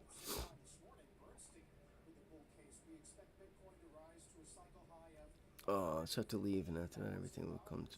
Oh, cool, man, dude, that's awesome, man. You got festivals. That's so cool. That's what's up, man. That's awesome. Come here, baby. That's cool. Okay. Oh my gosh, she literally had to come in right as we get to this level. Give me 2 seconds, and I'm gonna be right back. Just give me 2 seconds, guys. I want to watch this trade on Nvidia. To do stuff right? with. I'm not going to just any Bitcoin, jump right into it. Frank, but if we start to catch some volume Speaking here. of Druckenmiller, he'll join Squawk Box tomorrow morning at 7 a.m. Eastern Time. At the same time this morning, Bernstein with the bull case. We expect Bitcoin to rise to a cycle high of $150,000 by mid-2025. A lot of that circulates around the approval of some ETFs. That would be newsworthy. Nothing gets these price targets up like strong price action, which is what we've just seen in the month of October. What a change There it is. from earlier in the year. Remember when Bitcoin That's was the area I was under just higher rates. watching for. Speaking of, let's get to the latest details from the trial of Sam Bankman-Fried. Testifying again today, Kate Rooney is there, of course, and joins us with more. So what does today bring, Kate? I feel like it could bounce on us, guys. Hey, Sarah. So Sam Bankman-Fried is back on the witness stand as we speak. Yesterday, he did seem aggravated at points, dodging questions. The judge scolded him at times for not answering questions directly. Here. We'll see if we get some more of that today. The prosecution called Sam Bankman-Fried's credibility into question in the cross-examination. That really was key. They laid out inconsistencies, when the crypto founder was saying one thing in public and then something completely different behind closed doors. They used Sam Bankman-Fried's media appearances, dozens of media appearances. They brought up one CNBC conversation that I had with the founder in which he told me there were no conflicts of interest between his hedge fund and then the crypto exchange he ran. Attorneys presented him with a book at one point. Walked up to the stand and gave him a book about the crypto collapse. It was written recently, but Bankman-Fried said that he couldn't recall saying some of those things. They went through contradictions in what he said under oath in front of Congress, and then they asked him about private messages with the journalist in which he was making fun of regulators and customers using obscenities. I feel like this area right here, like 397.71 in the area we're at now, is going to be a key area. The government prosecutor showed using Google metadata that he had actually seen financial documents unveiling a multi-billion-dollar hole That's what I mean. in his crypto company. Look, see how it bounced right off that area. Look, gonna go right. See it? See how it goes right into it? Bang, and it bounced. There it goes. As we get him, Sarah and David, back to you. Yeah, Kate. Doesn't sound like it's going too well for Sam Bankman-Fried. Yeah, not so far, David. At least for the cross-examination, he was much more comfortable speaking to his own attorneys. But as you can expect, he's very much exposed here. This was the downside and the risk of testifying that he was going to be really put in the hot seat and grilled. The volume starts to putting him in a tough position where he doesn't want to perjure himself. You can tell he's taken some time to kind of pause and make sure that he's not perjuring himself. He's answering the question, but that's also really frustrated the judge, too. A couple of times he's gotten in trouble there. The judge had to say, answer the question directly, and kind of tried to keep him on track. Yeah. Kate, thank you. Kate Rooney with continued coverage of that case. Not far from here, of course. Still to come right here, though, the Fed kicks off another meeting today. We're going to have exclusive results of our CNBC Fed survey. Bids are just still, on where economists see inflation. So there's a lot more on a bid than there is the ask, guys. Okay, Abby. God damn it. She wants me. I gotta go feed her, guys. If I miss this trade, I miss it. I'll be right back. Give me 2 seconds.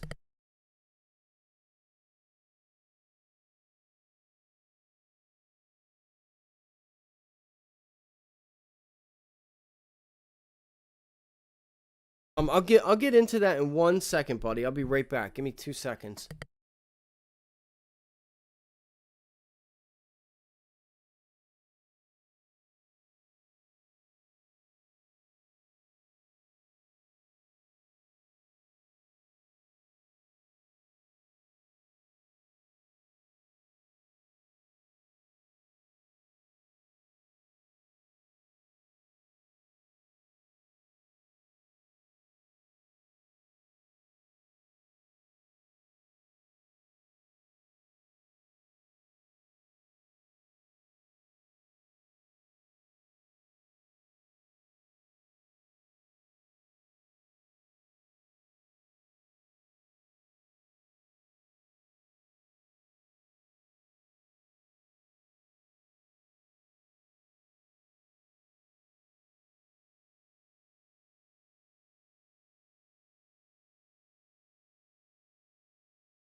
Welcome back to Squawk on the Street. I'm Bertha Coombs with your CNBC News update. The Secretaries of State and Defense are making their case right now on Capitol Hill to a Senate committee for President Biden's sweeping $165 billion funding request to cover aid to Israel and Ukraine. The funding would also help with efforts to curb China's power and go toward tougher border security in the U.S. Several protesters are in the crowd this morning demonstrating against sending more money to Israel amid its war with Hamas. The Biden administration is proposing a new plan to forgive student debt, months after the Supreme Court struck down an earlier relief plan that aimed to cancel up to $20,000 in debt for 43 million borrowers. The new proposal categories of borrowers, including those with federal student loan balances that are higher than what they originally borrowed, as well as those who entered into repayment debt 25 years ago or more. And the path looks clear for Saudi Arabia to host the 2034 World Cup. Australia, the only other country to have shown an interest in hosting, made a last-minute decision not to submit a bid. Sarah, back over to you. Seems very far away right now. Thank you, Bertha. Bertha Coombs. We continue to monitor the Israel-Hamas war now in its 25th day of conflict. Let's get to NBC's Kelly Kobiea, who is live from Eilat, Israel, with the very latest. Kelly.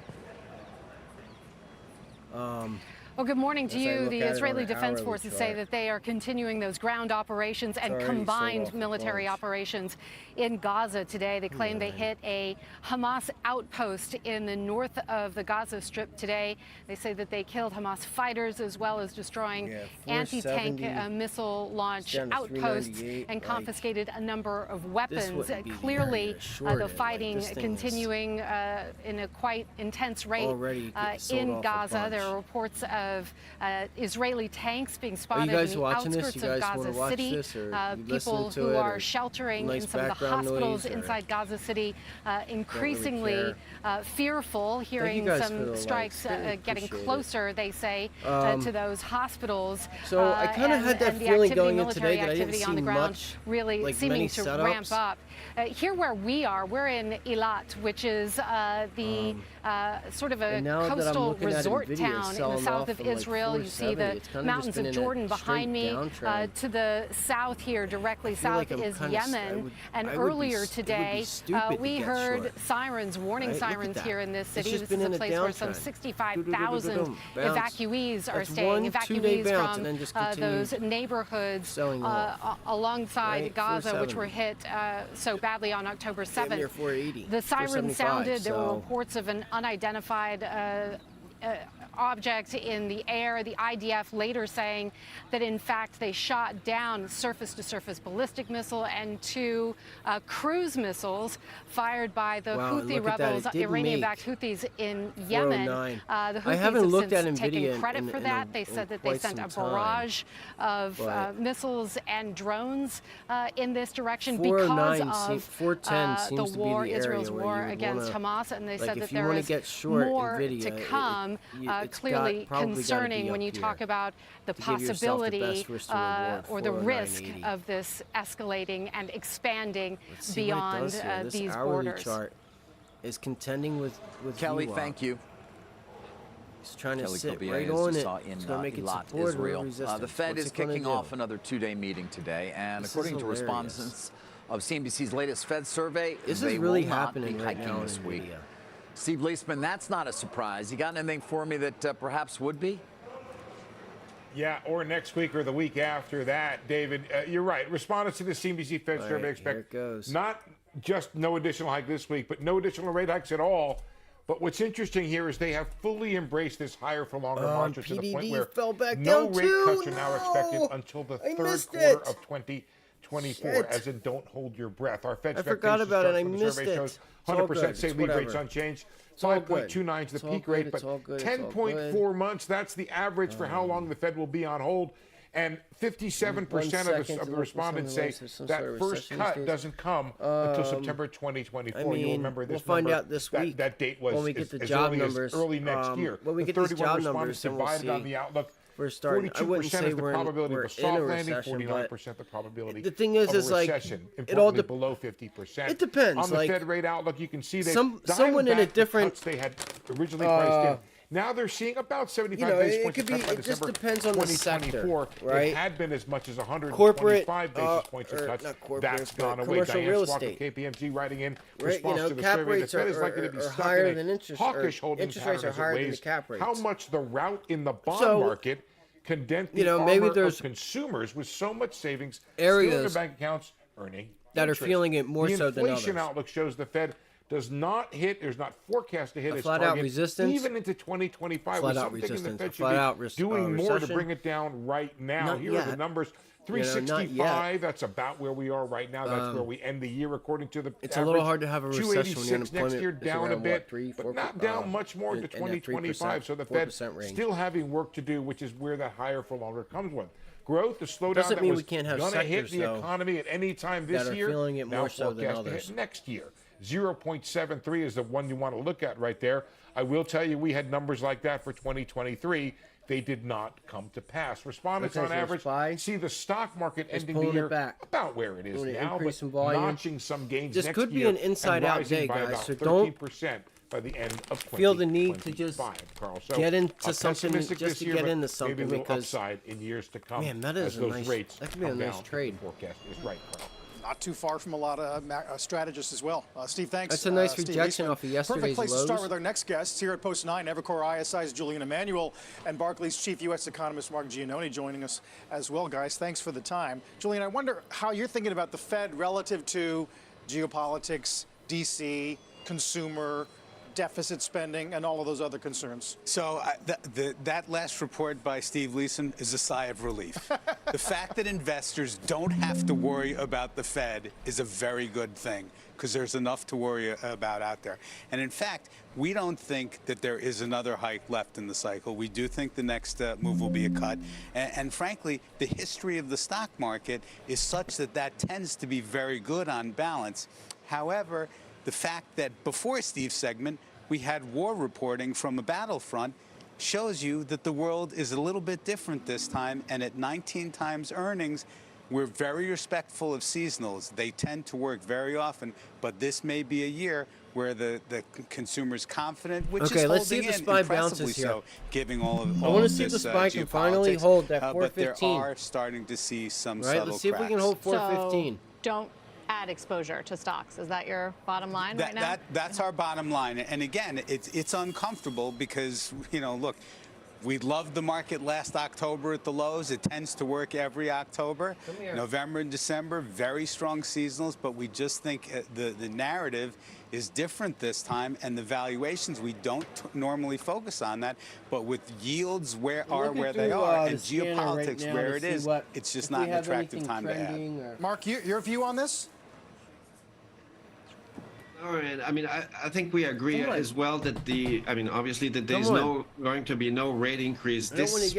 But we are a little more concerned about the acceleration in economic data that we've seen in the last few months, in fact, with GDP growth, close to 5% in the third quarter, consumption still accelerating again in September, inflation showing some firming. The labor market showing some reacceleration in payroll employment. All of that, in our view, will force the Fed to need to raise a little more. So we don't think the Fed is quite done that. It's not going to raise rates this week, we think, but in December, I think the chances of another rate hike are quite elevated, we think. But the rates have moved up a lot already. I mean, the market has done a lot of that for the Fed, which is what I think has changed the most. Yes, we're having hot data, but they seem pretty attuned to the fact that we've seen this big jump in long-term rates. Absolutely, absolutely. With the 45 basis point increase in the 10-year yield since the September meeting, clearly financial conditions have tightened to some extent. But then the question is it really reflecting just a tightening in financial condition, or is it reflecting the underlying strength of the economy? And we think that a big part of that is reflecting the underlying strength of the economy. And it's therefore not so clear that the Fed has to do a lot of offset here in terms of the funds rate. There were already planning on hiking 25 basis points at the September meeting. And, given the strength in the data, they should have probably increased rates a little more than this 25 basis point hike that they were planning for. And then the question is, how much does the 10-year yield increase offset that?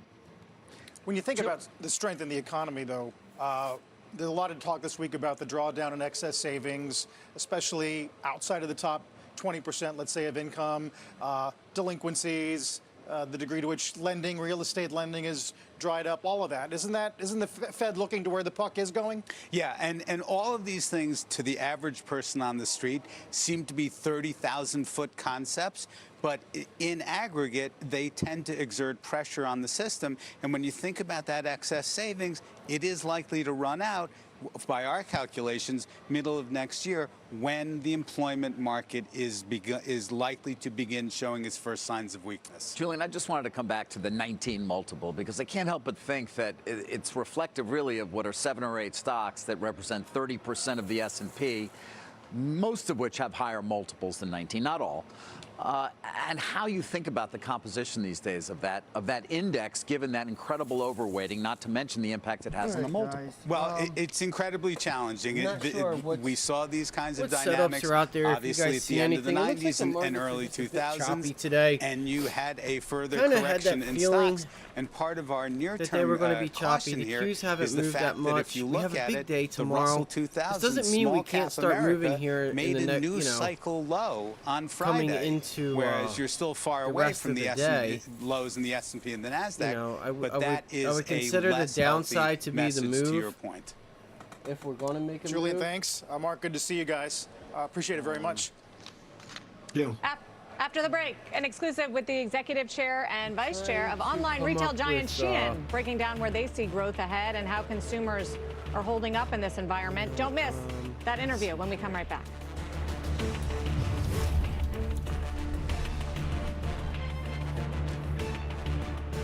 I haven't looked at Tesla. So the S&P's 416 we opened, and we're at 415.75 area, 416.18, and we're coming right back there. So we haven't moved much. All right, we haven't moved much. US 30 going to man, this I have to look at the chat over on something else because of the stuff that's in the way. What is that? The Dow US 30. What would you consider? What is that for you guys? What is that? The Dow. I thought so, right? This looks like a good area, but it's got resistance here. So what I did earlier was look at I think we're in I feel like it wants to, but we just it was really strong yesterday, and I think we're gonna wait for Powell to decide direction. I feel like in all areas of the market.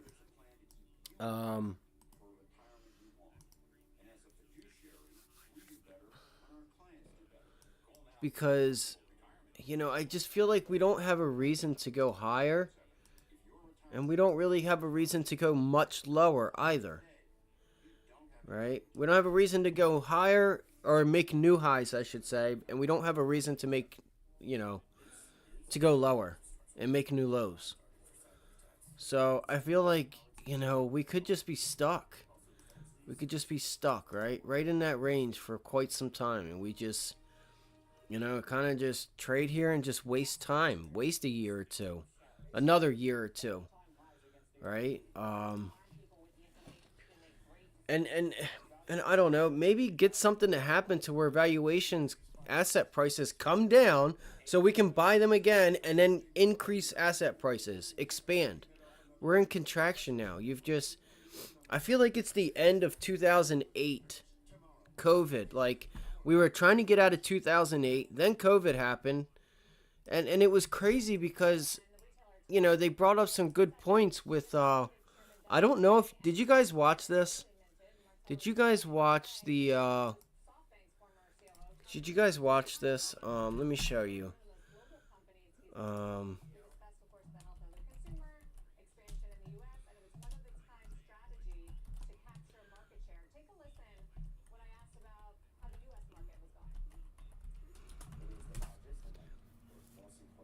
Did you guys watch this? No.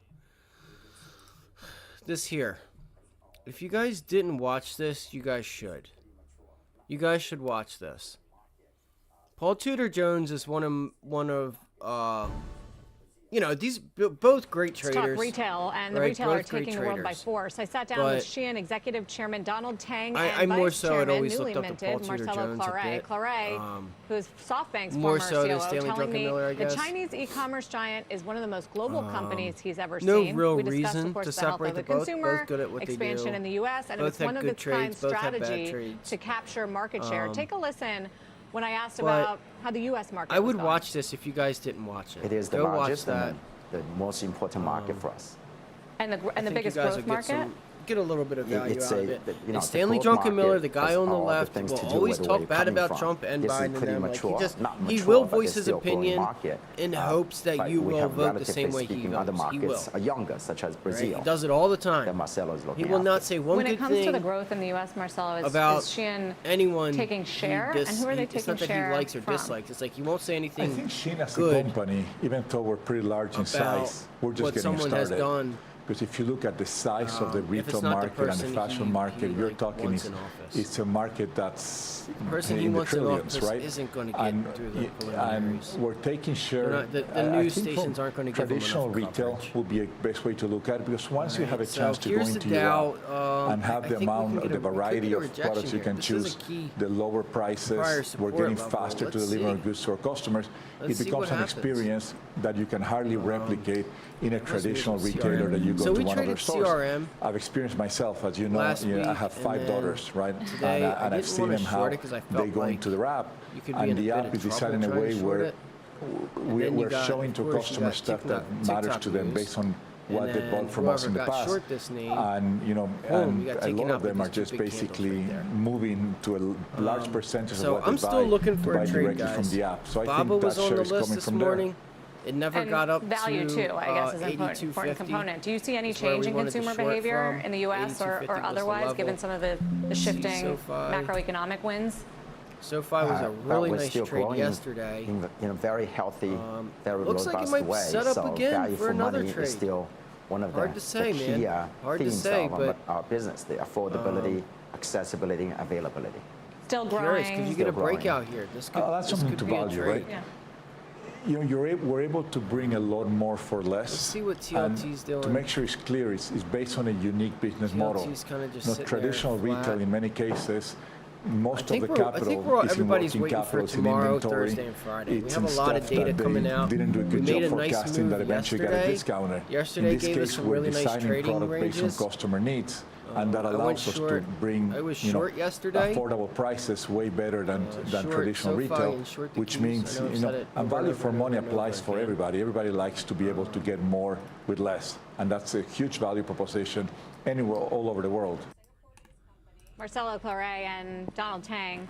You can catch more of my interview with the executive chairman and vice chairman coming up in the next hour of Squawk on the Street, where we talk about, guys, this new deal that Shein is doing, for instance, where they have a strategic partnership and a licensing deal with Forever 21, which is sort of interesting because they're going to make Forever 21 ex Shein using their own supply chain. They're also doing deals buying misguided intellectual property this week. So a lot's going on for a company that is one of the most valuable startups. David, we obviously talked about whether they're headed for an IPO, but I think what's clear from this interview is that they're just out there more. They're trying to be transparent, and they're trying to educate certainly members of Congress in Washington about the fact that they're a Singapore-based company. Yes, they have a lot of factory exposure in China, but they're trying to be more accountable when it comes to things like sourcing cotton and the forced labor issues and intellectual property and that sort of thing. And they're out there talking about it more. Sarah, I want to understand the business model a little bit. What made it? Because I mean, there are many who simply believe they're just doing it more cheaply because they're using cheaper product and slave labor, so to speak. I don't mean to. Well, yeah, that's what they think. That's the. But what was Clary talking about, or what is his point? That they are able to respond like there's no news, to fashion and it's just, trends, it's giving you so some really quickly nice momentum, that which is they're crazy. just more efficient than everybody else. Yeah, so they do this made to order. It's not like fast fashion where the Zaras of the world, have a bunch of designs that come out and then they have it all made. They don't have an inventory. That's the thing that it's made to order fashion. So people they have this special algorithm that Shein has and the technology that they have. Oh, it is. And then they are able to sort of see what's working and then get that. What do you guys think is going to happen with China, bonds? That this is their secret sauce. And the dollar. Do you think we can get a pullback in the dollar? Desires. Correct. And then they can respond and to them in real time. And that's what's changed the game. Today. Wow. I do have just some news away from Shein. They sent out an investor letter that I got my hands on, which says that they are net profitable this year and showing record revenues for the first 3 quarters of this year. We'll hear more in the next hour. Yeah. Meantime, check out the move in Pinterest today, surging double digits, almost 20% after strong results and guidance there. Revenue up 11. That's going to be a 3-month high on pins. Bill Reddy will join us to break down those numbers in the next hour. I don't know what to look at, guys. I just feel like, look, Downing's kind of strong right now. Let's look at. I haven't looked at Microsoft in a while. Microsoft coming into support down here. Not sure if it can get a breakout. Have to look at this a little bit further. Come on.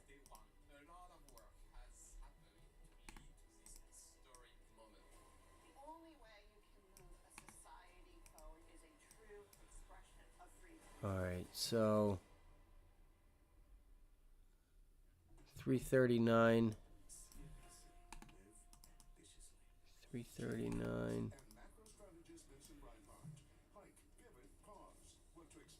340, 339.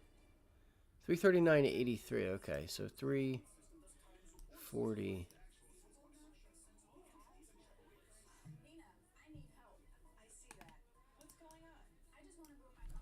Might not be any sense in trading anything now.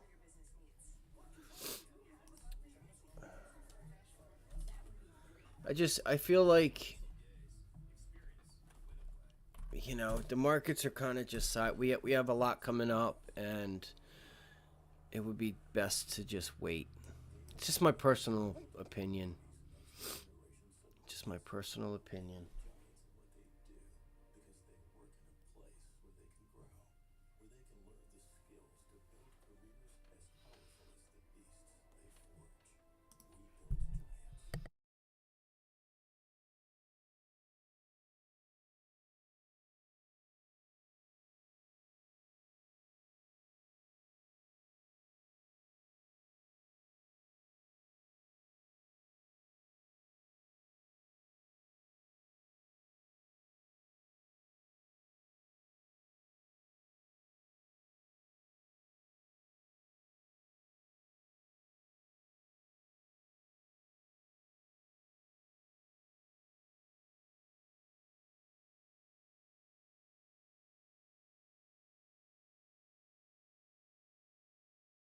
Oh wow, guys. Actually, this looks. See, this is why I like to look at it on this chart that I have here, because now it looks like we're holding. Like we held 414. As we close out the hour, want to get a few more names on the move this morning, spanning chips, autos, and the airlines. Phil LeBeau and Christina Parts-Nevelos are going to break down the action. Phil, let's begin with you. Area. And Carl, let's start with JetBlue having a terrible day. Worst day since March of 2020. It comes down to the third quarter, which was worse than expected. They're blaming it on weather, jet fuel, and capacity. Q4 guidance, way worse than what Wall Street was expecting. That's when you take a look at shares. They're down more than 20% today. Also, take a look at Save. Shares of Save, which is Spirit Airlines. Why? Because JetBlue and Spirit, the beginning of their antitrust trial is today in Boston. That'll take the course of the next month to play out. Also, take a look at Stellantis. Stellantis reporting Q3 deliveries that basically were a little bit better than expected, coming in with shipments of 1.48 million, 2023 guidance for double-digit margins, and the shares are reflecting the optimism that is out there right now, even though the strike, they said, has cost them $3.2 billion in revenue. 2 quick looks there at a couple of important stocks. Guys, back to you. All right, Bill, thank you. Let's get to Christina Partsenevelos now with more on the semis. Christina. Well, despite the Q3 earnings beat, shares of Lattice Semiconductor are plunging almost 20% this morning after guidance fell short of expectations. So management warned of a slowdown in demand from industrial as well as auto customers. Those comments echo silicon carbide producer ON Semiconductor. Those shares fell 21% yesterday and continue to fall today after management also issued weak Q4 guidance and warned of increasing risk to auto demand due to higher interest rates. And as Phil mentioned, the auto and EV sector is facing demand pressures, and that's weighing on some of these chips. AMD reports tonight sentiment has turned more negative, shares down 16% in the last 3 months. Investors agree the PC recovery is underway, but are concerned about data center demand and the launch of AMD's new AI chip set for December. With Lattice and ON Semi off 20%, but Wolfspeed up 25% today. We're seeing a lot more volatility after earnings. Mizuho saying it feels extra elevated, creating higher risk for all types of investors. Trying to get back the move yesterday. Can't help but notice, Christina, that NVIDIA shares are actually down, and the company is below $1 trillion market value for the first time in a while. Oh, shit. Perhaps it'll be up next month for its earnings, but that is to do with the China export controls. Yeah. That's why you're seeing it down. Yeah, we talked about that journal story this morning, of course. Seemingly endless demand, though, even when it's they can't sell though. to China. Yeah. David, it's not new news. So that's good. Right, we didn't take NVIDIA. We talked about that in the 9 o'clock This is where we said a lot more coverage, of course, of the markets overall. To the point of NVIDIA and some of the other mega cap tech, they are pressuring the NASDAQ, volume, which you can see is down a bit. Swap industry comes right back into this. And all that stuff. I'm not getting sucked into a trade and not getting anything out of it. I'm not getting momentum and stuff. I can wait. I can hold off and wait.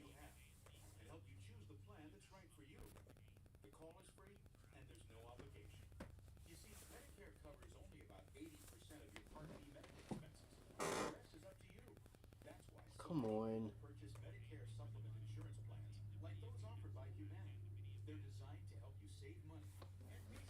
VERV.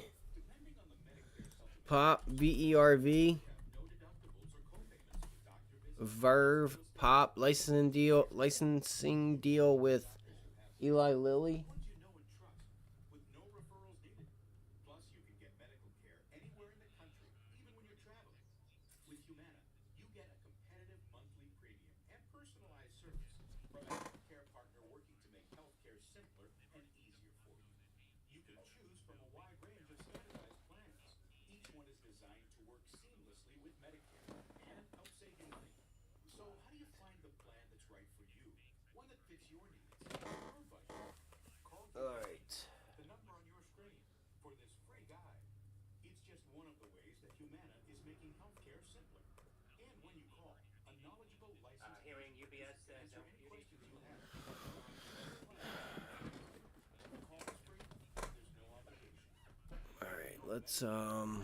Let's go have a look. Yeah, Meta's not moving. I'm really happy that I had the patience to not do something. I know it's hard, but sometimes you just have to. You have to just relax. You know, every day is not going to be the day. Let's see if we start to break out at the highs here. Watch futures. Go ahead and watch the see how futures react. It'll give you futures will give you a bit clearer levels, right? If I show you guys like the Qs or the ES, let's go to like ES.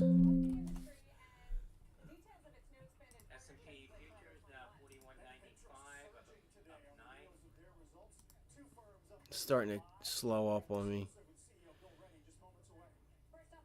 See, look at that flat top resistance. Really nice. Now, if you were to look at this on the SPY, it wouldn't look as clean and clear because it's. Come here, Turkey. Good Tuesday morning. Welcome to another hour of Squawk on the Street. I'm Carl Quintanilla with Sarah Eisen, live on the floor of the New York Stock Exchange. Today, former Fed official Vince Reinhart on why he says the recent move in the bond market means the Fed can keep rates at their current levels. Plus, an exclusive with the top executives at fashion giant Shein. More on its plan to disrupt the industry and the details of its new expanded partnership with Forever 21.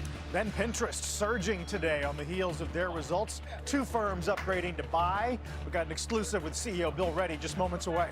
First up, though, check on the markets right now. We've seen stocks recover a little bit from some early morning losses, with the S&P 500 now in positive territory, up about 0.25%, Carl. If you look at yields, they've calmed down from the places where we were in the prior few weeks.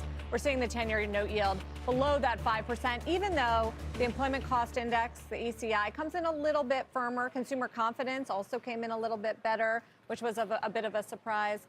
But nothing that really steers the Fed, for instance, away, which just kicks off a two-day meeting, from pausing tomorrow and from thinking about a too hot economy at this point. Yep, I'll be looking for the commentary, of course, as the market's betting on nothing happening tomorrow. Topping the tape today, the next leadership trend for stocks. B of A says now is a crucial time for the S&P equal weight and in individual stocks as a whole to prove they can hold up the market alongside the mega cap peers. Let's bring in our senior markets commentator, Mike Santoli, as we do have the SPW down on the year. Right, it's down on the year. It's definitely not really in an uptrend anymore. It's not really far above last October's lows. And, you know, until August or September, it was easy to, and I was arguing, look, it's also in an uptrend. It's not up as nearly as much as the mega caps, as the NASDAQ 100, but it was still up at its peak 25% from last October lows. Now there's been a lot of damage done under the surface. And really, you have to go back to the bottom in 1998, which was that long-term capital management panic, to see a 20% gain in the S&P that was narrower than this one. So it shows you why a lot of people have not had faith that there was a lot of staying power. Now, in the last couple of days, the market's trying to give some relief to those parts of the market. They are outperforming. You see banks, you see small caps, very oversold, very much victims of tax loss selling by mutual funds, end of the month stuff. People trying to see if the seasonal and oversold conditions can maybe kick in a little bit. But I also think it's an issue of earnings power. I mean, really, it's not just that, oh, we don't like the little ones, we like the favorite big stocks. It's the top stocks that also have the better earnings growth prospects, even though everyone, me included, points out how much cheaper the average stock is. That, you know, the equal weighted S&P is at 14 times earnings versus 17. I think it's also important, as I highlighted, that the 10-year yield is below 5%. Feels like some stabilization can let the market focus on earnings power. No doubt about it. It's got to stay calm. I keep pointing to 4.8. I know that's not like a magic technical level, but it hasn't come in below that in the last week and week plus. It hasn't ticked below it, even though it's sort of come off the boil. That would sort of look a little more like a short-term peak on the chart. So it's definitely helpful that it hasn't gone up. It's definitely helpful that you're seeing some interest in people owning duration at that level, and maybe we can see if it builds on it. Really quick on the generals of mega cap tech, Nvidia below 400 today. I see BTIG just came out and said 360 is looking ripe, guys. 359. 352 or so. A couple of weeks ago, we catch a we were talking about it, I think, when it had one of those rough days. I'm going to scope it out, and I'm going to look to take the cues up to back up to 360. It's going to be really painful. There's so much air under it. I know that seems like a gapped higher from like 300 right? on that seems like a lot of points. And it looks like this massive island on the chart. I think it can be done. You have to kind of keep it in longer-term perspective, but it does. It's by far the biggest attractor from the S&P today, along with Apple and Microsoft.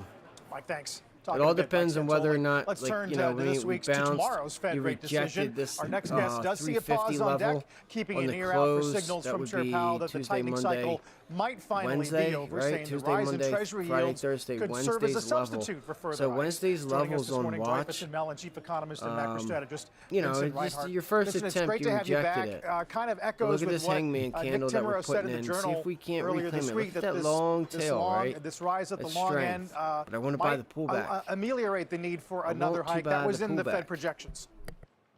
A lot of mights and mays in there. There's a case to be made that a higher 10-year yield actually is a restraint on activity because it's about risk. Investors are a little more worried. Correlations are different, and so they demand a bigger term premium on Treasury yields. That means you get more policy restraint for the same short rate because the yield curve is a little more upward sloped. So it might be that. It could be more crowding out. That we are worried about government spending, we're worried about big debt and deficits. That would actually be, again, a reason for the Fed not to actually have to carry it forward. They've got time. They've said they'd do a quarter point by the end of the year. It's not the end of the year. They got one more meeting. They hate surprises, so no reason to do anything tomorrow. What did you make of Yellen saying that the long end, the term premium, is largely about economic growth? There's been a lot of pushback, bond vigilante proxies arguing that U.S. rates tend to lead the world. It's not just about economic growth or rates rising in all countries. So look, the nominal yield on the 10-year Treasury is part inflation compensation. It's part real yield, something about the state of our macroeconomy, and it's part compensation for risk taking. Now, when Secretary Yellen was chair of the Federal Reserve, her whole tenure, the term premium, the risk premium on holding long-term Treasury securities was negative. It's not that world anymore. Investors are increasingly going to want to get compensated for risk. That lifts all boats. So it's both activity, and when we talk about economic activity, that includes how much people are doing and how much the government is borrowing. So Secretary Yellen should look into her own house too. She's putting a big demand on the market to absorb all that Treasury issue. That's part of the reason real rates are higher too. So yes, some of it is real, but some of it is also risk premium. And by the way, there's a little bit more inflation compensation. Just look at the index, compare nominal Treasury yields to inflation-protected securities. A little creep upward in inflation protection. Are there going to be buyers for all the debt, especially going into next year, which is going to have to be another big year of issuance? And do you think that we could get to a point where the Fed's going to have to switch its tack when it comes to quantitative tightening because of concerns about that? Yeah, so you're packing in a lot in that question, Sarah, and I think a big part of it is why would an investor hold government debt? They've got to be confident about the path for future government debt, and they also have to be confident that it's a process that governs it so it won't get out of control. Well, bad news is the path is pretty much parabolic. It looks like a fighter jet taking off the carrier, just going straight up. Meanwhile, the process is broken. Are you confident there won't be a government shutdown on November 17th? Probably not, but over the next 3 months. And oh, by the way, how many debt ceiling standoffs have we had? Is this a government that would be willing to control the path for debt? We got a bad path, we got a bad process. That means that at some point investors are going to get restive. Not yet. U.S. dollar is a safe haven asset, but it's not forever.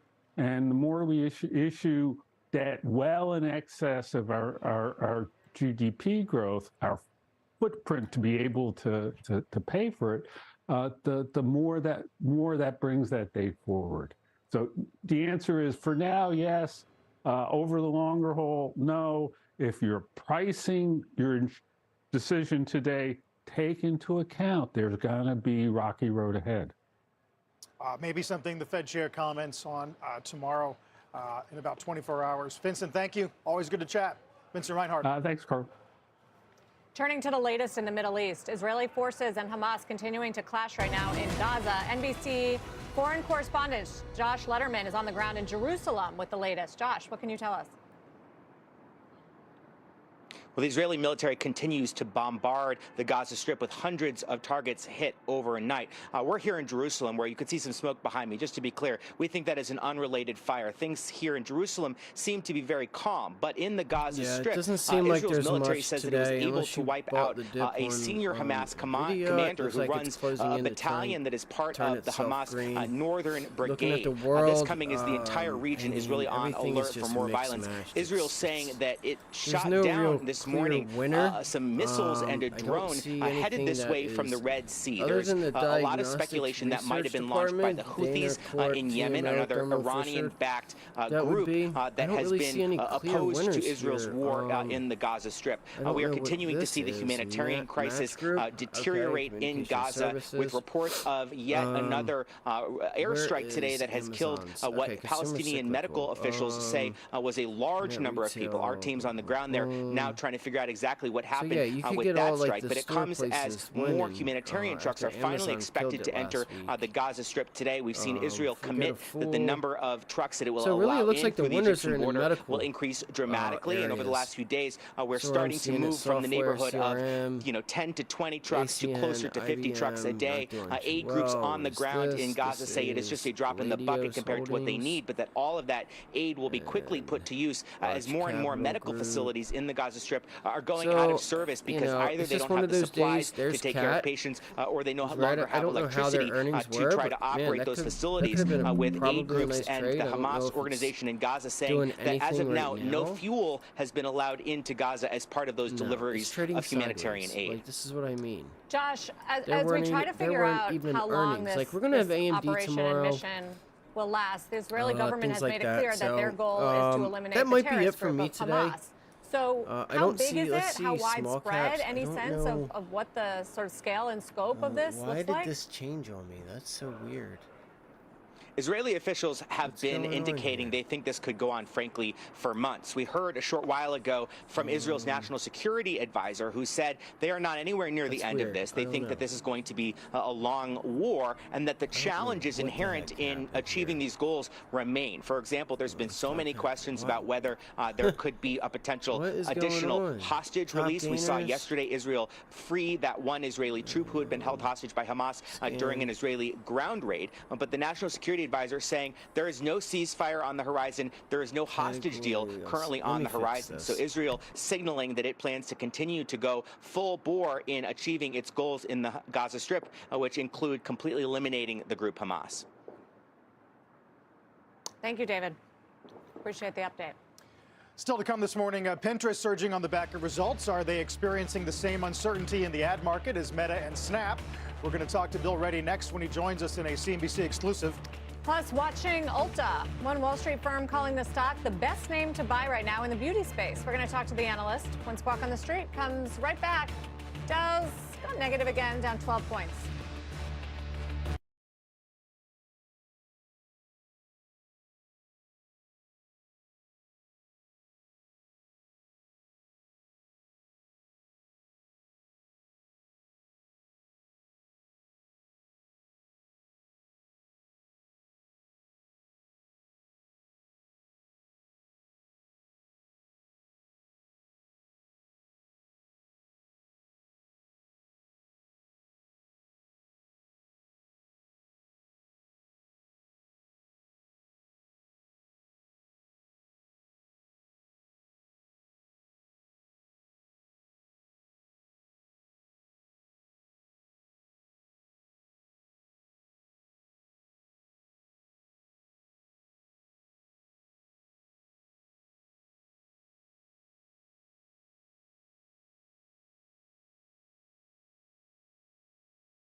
Pinterest is a big earnings mover today. Best day in 3 years. Q3 sales jumped 11, topping estimates. EPS of 28 cents, better than the 20 cents expected. Now the street's turning a bit bullish. Stifel got ahead of the move yesterday. They upgraded to buy based on positive commentary surrounding digital ads, mostly from Amazon. Then this morning, B of A also goes to buy. They say Pinterest now has a leg up on the competition with some better expense discipline, something that might lead to expanded margins. For more on the quarter, let's get to our senior media and tech correspondent, Julia Borston, who joins us with the CEO. Hey, Julia. Hi, Carl. That's right. I'm joined now by Bill Ready, the CEO of Pinterest. Bill, thanks so much for joining us today on the heels of these better than expected results. I want to start off with that top line upside. What was the key factor that accelerated revenue growth faster than anticipated? Well, it's really twofold, Julia. On the one hand, with users, we're finding our best product market fit in years. We've hit an all-time high on monthly active users. So the core of the product, driving more engagement, more relevancy for users, is really working. And we're flowing that through to the ad side of the platform, where we're driving more clicks, conversions, and customers for our ad partners as users are able to take more action on our platform, find more of what they're shopping for. And so we're seeing that really resonate on both the user and advertiser side of the platform, and that's really behind the solid results that we put up. Yeah, Bill, I know you've been working to diversify your advertiser base. For those of our viewers who are interested in the macro environment, where are you seeing the greatest strength and improvement in terms of ad spending? Well, retailers have been a core source of strength for us, largest contributor to our growth. And so, I've talked about taking Pinterest from digital window shopping, which was, historically great for discovery, but the actionability was low. As we're bringing in more of that actionability, that means users can not only find what they're shopping for on Pinterest, they can also increasingly take action on it, which is great for the user and also great for advertisers, particularly retailers. Now, Bill, I want to talk a little bit about your guidance for the fourth quarter. There was a lot of attention and some of the warnings that we heard from Snap as well as Meta about the uncertainty and the fact that some brand advertisers did pause spending around the Israel-Hamas war and the start of that conflict. You mentioned a little bit about this, but tell us what you're seeing in the fourth quarter and the impact you expect because of that war in the Middle East. Well, advertisers do respond to major geopolitical situations, and especially when they're as tragic as what's playing out in Israel and Gaza right now. And we did see a momentary pause, as others did, when the situation first started. But we've seen advertisers largely return. And in addition to stabilization in the ad market, we also have a lot of product momentum that is driving our results as we're bringing more of that actionability with things like mobile deep links. We've talked about direct links at our Investor Day, where advertisers are seeing an 88% lift in clicks from our direct links product. That's really causing advertisers to lean in to more of that actionability that we're bringing to the platform. So that's created a nice tailwind for us 3 quarters in a row now of acceleration in the business. And with everything that we see, we have confidence in our ability to continue executing as we go into Q4. Have a great rest of your day. If something happens or changes, so given that focus on shopping, do you think you're better positioned for this geopolitical instability and any impact it might have than, say, a Snap or a Meta? So have a great day, guys. Well, oftentimes, brand